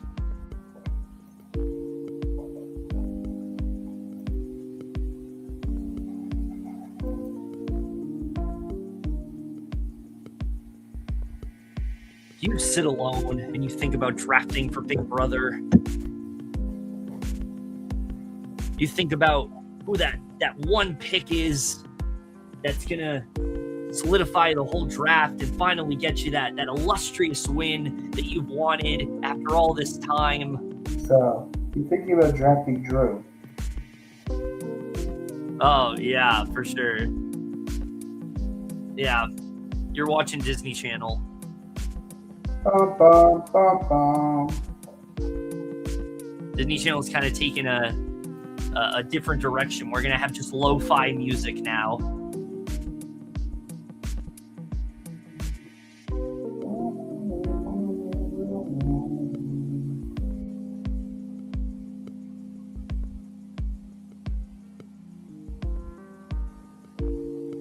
So Yes, Aura Mayari replaced Selena, apparently. You replaced her at the gig. Yeah, so Aura was the one we were talking about when we were talking about Jason, like how Aura was in that alliance and like they betrayed Selena and Selena got mad. It's like, you know, the drama, the entertainment.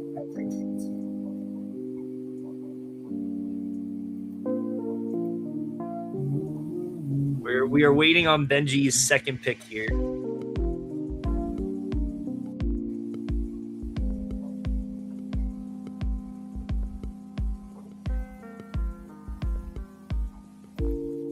He's thinking real hard about that second pick.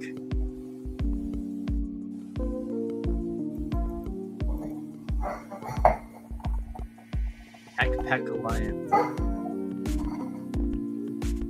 You got to say Benji, like throw Mama from the train. That'll definitely do it. Benji! Benji! Benji! Benji!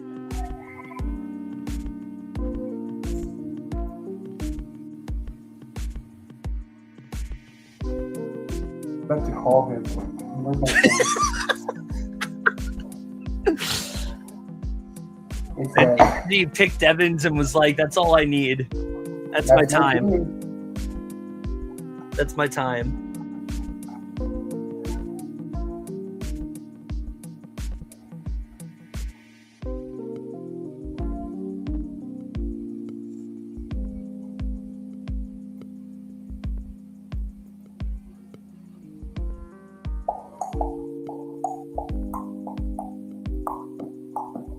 I hope you're enjoying this music, because that's all you're gonna get for a little bit, it seems.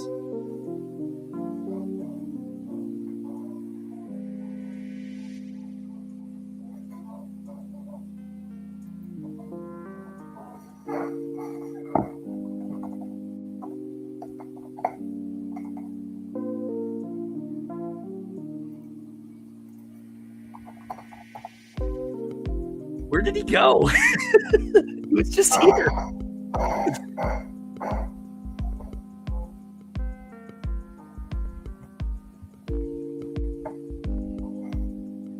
It's not quite. It's more lo-fi music, okay? This is actually like decent. You want elevator music? I'll give you elevator music. Elevator music. Let's see. This is like holding music. Or what's this one? There you go.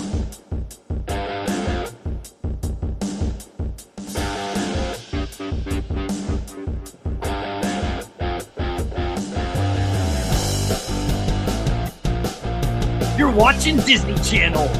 Starring Drew.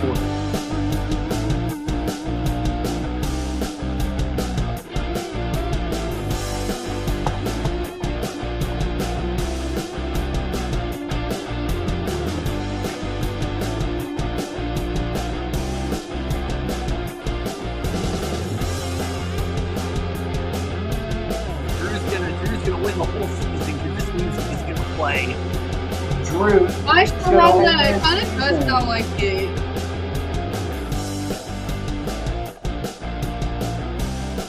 My Bologna. Hi, Verona.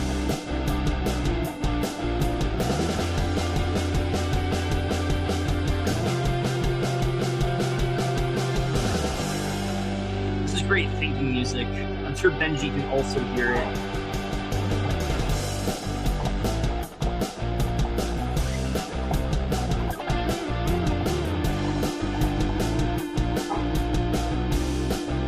Yeah, literally just send the list.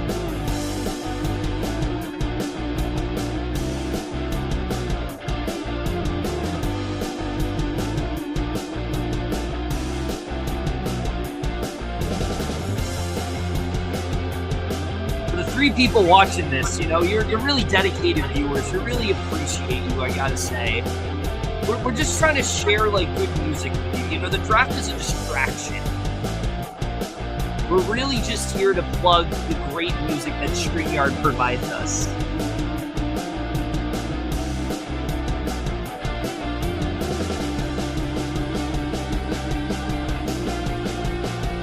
You know, I'm sure you've used StreamYard before, but like you need to like know the full possibilities of what you could do on StreamYard, you know?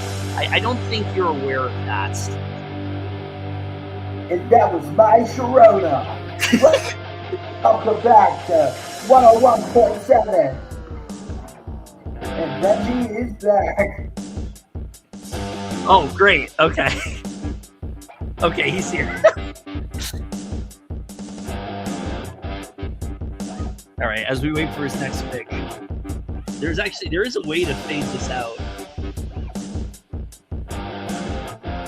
I'm waiting for it.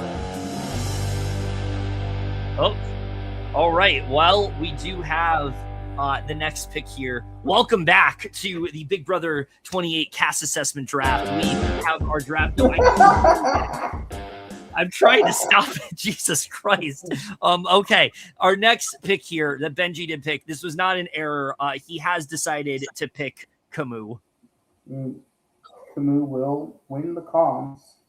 I guess so. Yeah. All right, Seb. What do we think here? Or do we need holding music again? It's your turn. Oh, it's my. Oh, yeah. You're right. It is me. Okay, so I've been bounced. I've been hoping this person wasn't picked, and they haven't been, and I'm happy that they weren't. Woo. So I'm gonna go ahead and pick this person. I'm a little hesitant, but I feel confident enough that I think this person's gonna do well. So I'm gonna pick D. Damn it! Fuck you! Oh my god! Had to happen. Woo. Give me Angela. All right. Oh, all the you returnee, whatever you want to call them, off the board. took my pick. Oh no, you picked Angela. Well, Whatever now you will just I have do? newbies. Okay, we're gonna go with my boy Yash, Knew that was coming. and we're gonna Wait, actually, I have a better. Oh, go ahead.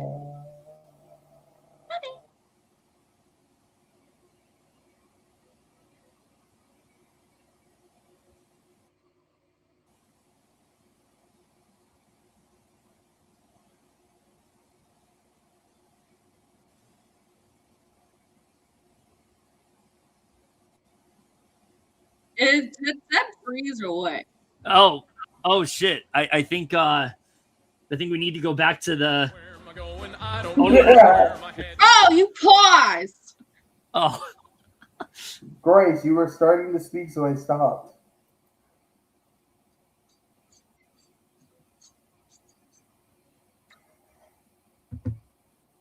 Grace, say what you need to say. Wait, what? Say what you need to say. Oh, it was not. Did it have anything to do with the draft? I'll say it after. Is that the next song I'm going to play while we wait to say what you need to say? We're going to do Ashley next. Oh, fuck. That was going to be my next pick, but okay. Yeah, well, let's see get for stealing D from me. Oh, Benji's back. Benji's back. Okay, I gotta have my UGA alum. Give me Taylor. Roll Tide. Roll Tide. Someone had to Roll do Tide it. is crazy. Well, no, Benji, I'm being tortured with it because Taylor got her master's degree at UGA. Oh, Lord. Okay, Shout out to Taylor. We love you, girl. Out of the people left, I think there's one person here that I would consider picking, and this is the person I felt the most confident with, so I am going to pick Melody. Damn it. All right, Benji, you're up. Okay, let me. You got a bunch my screen is really small, but we have. Oh, I can zoom in. So we have. Yes, please. It's not zooming into the right thing. There we go. So you have Drew, you have Mallory, you have Lyric, you have Rome, you have Haley, and you have, I keep forgetting this guy's name. Chuck, yeah.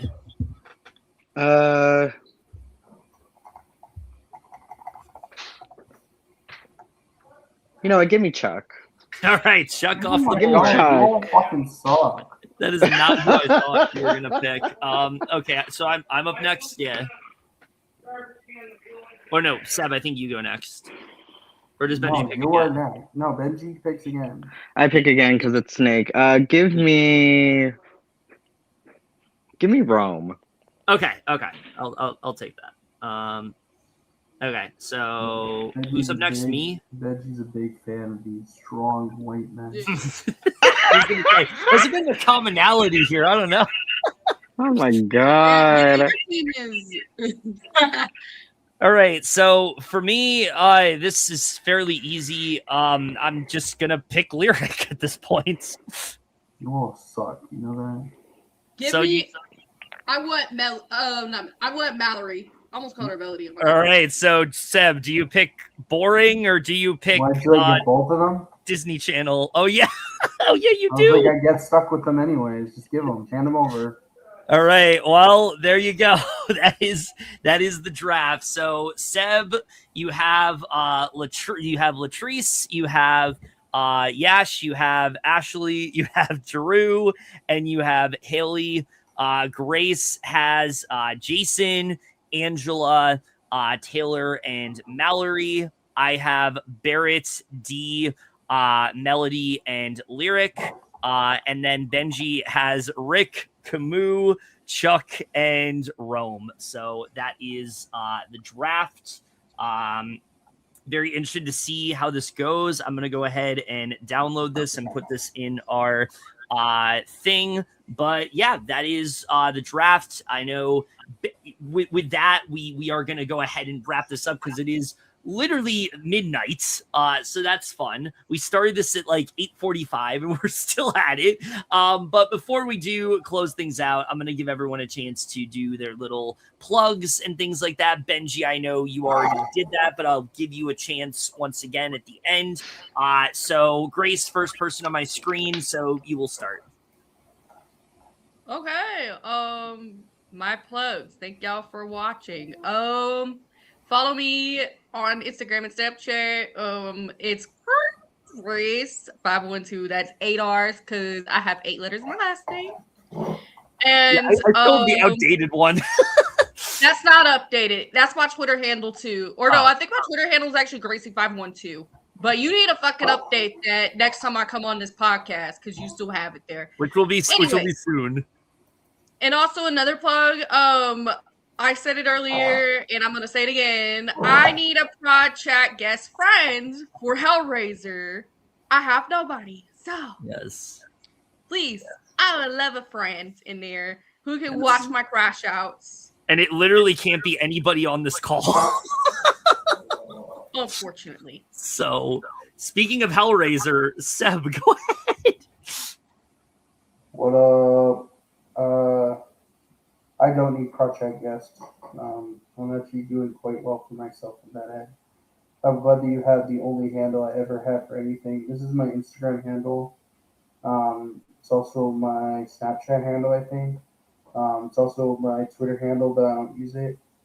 This is also my, I think it's my Discord handle too. I think so, yeah. Sure. And follow. Also apply for Distortion Survivor 15 Shattered Seas, which none of us on this call could do. So Yes, and also honorary mention for Radical Survivor American Idiot Mini still taking apps because we're both on prod for that. So yeah, that's still out there. All right, and Benji, go ahead and close us off. I mean, Seb, I'll come back for 15. Yeah, open up your attorneys. Why not? But no, yes, I am hosting Hellraiser. Cyberbia Productions is our Instagram, our TikTok, our Facebook page. Season 1 is currently happening. We have some amazing stuff for the rest of the year and 2027.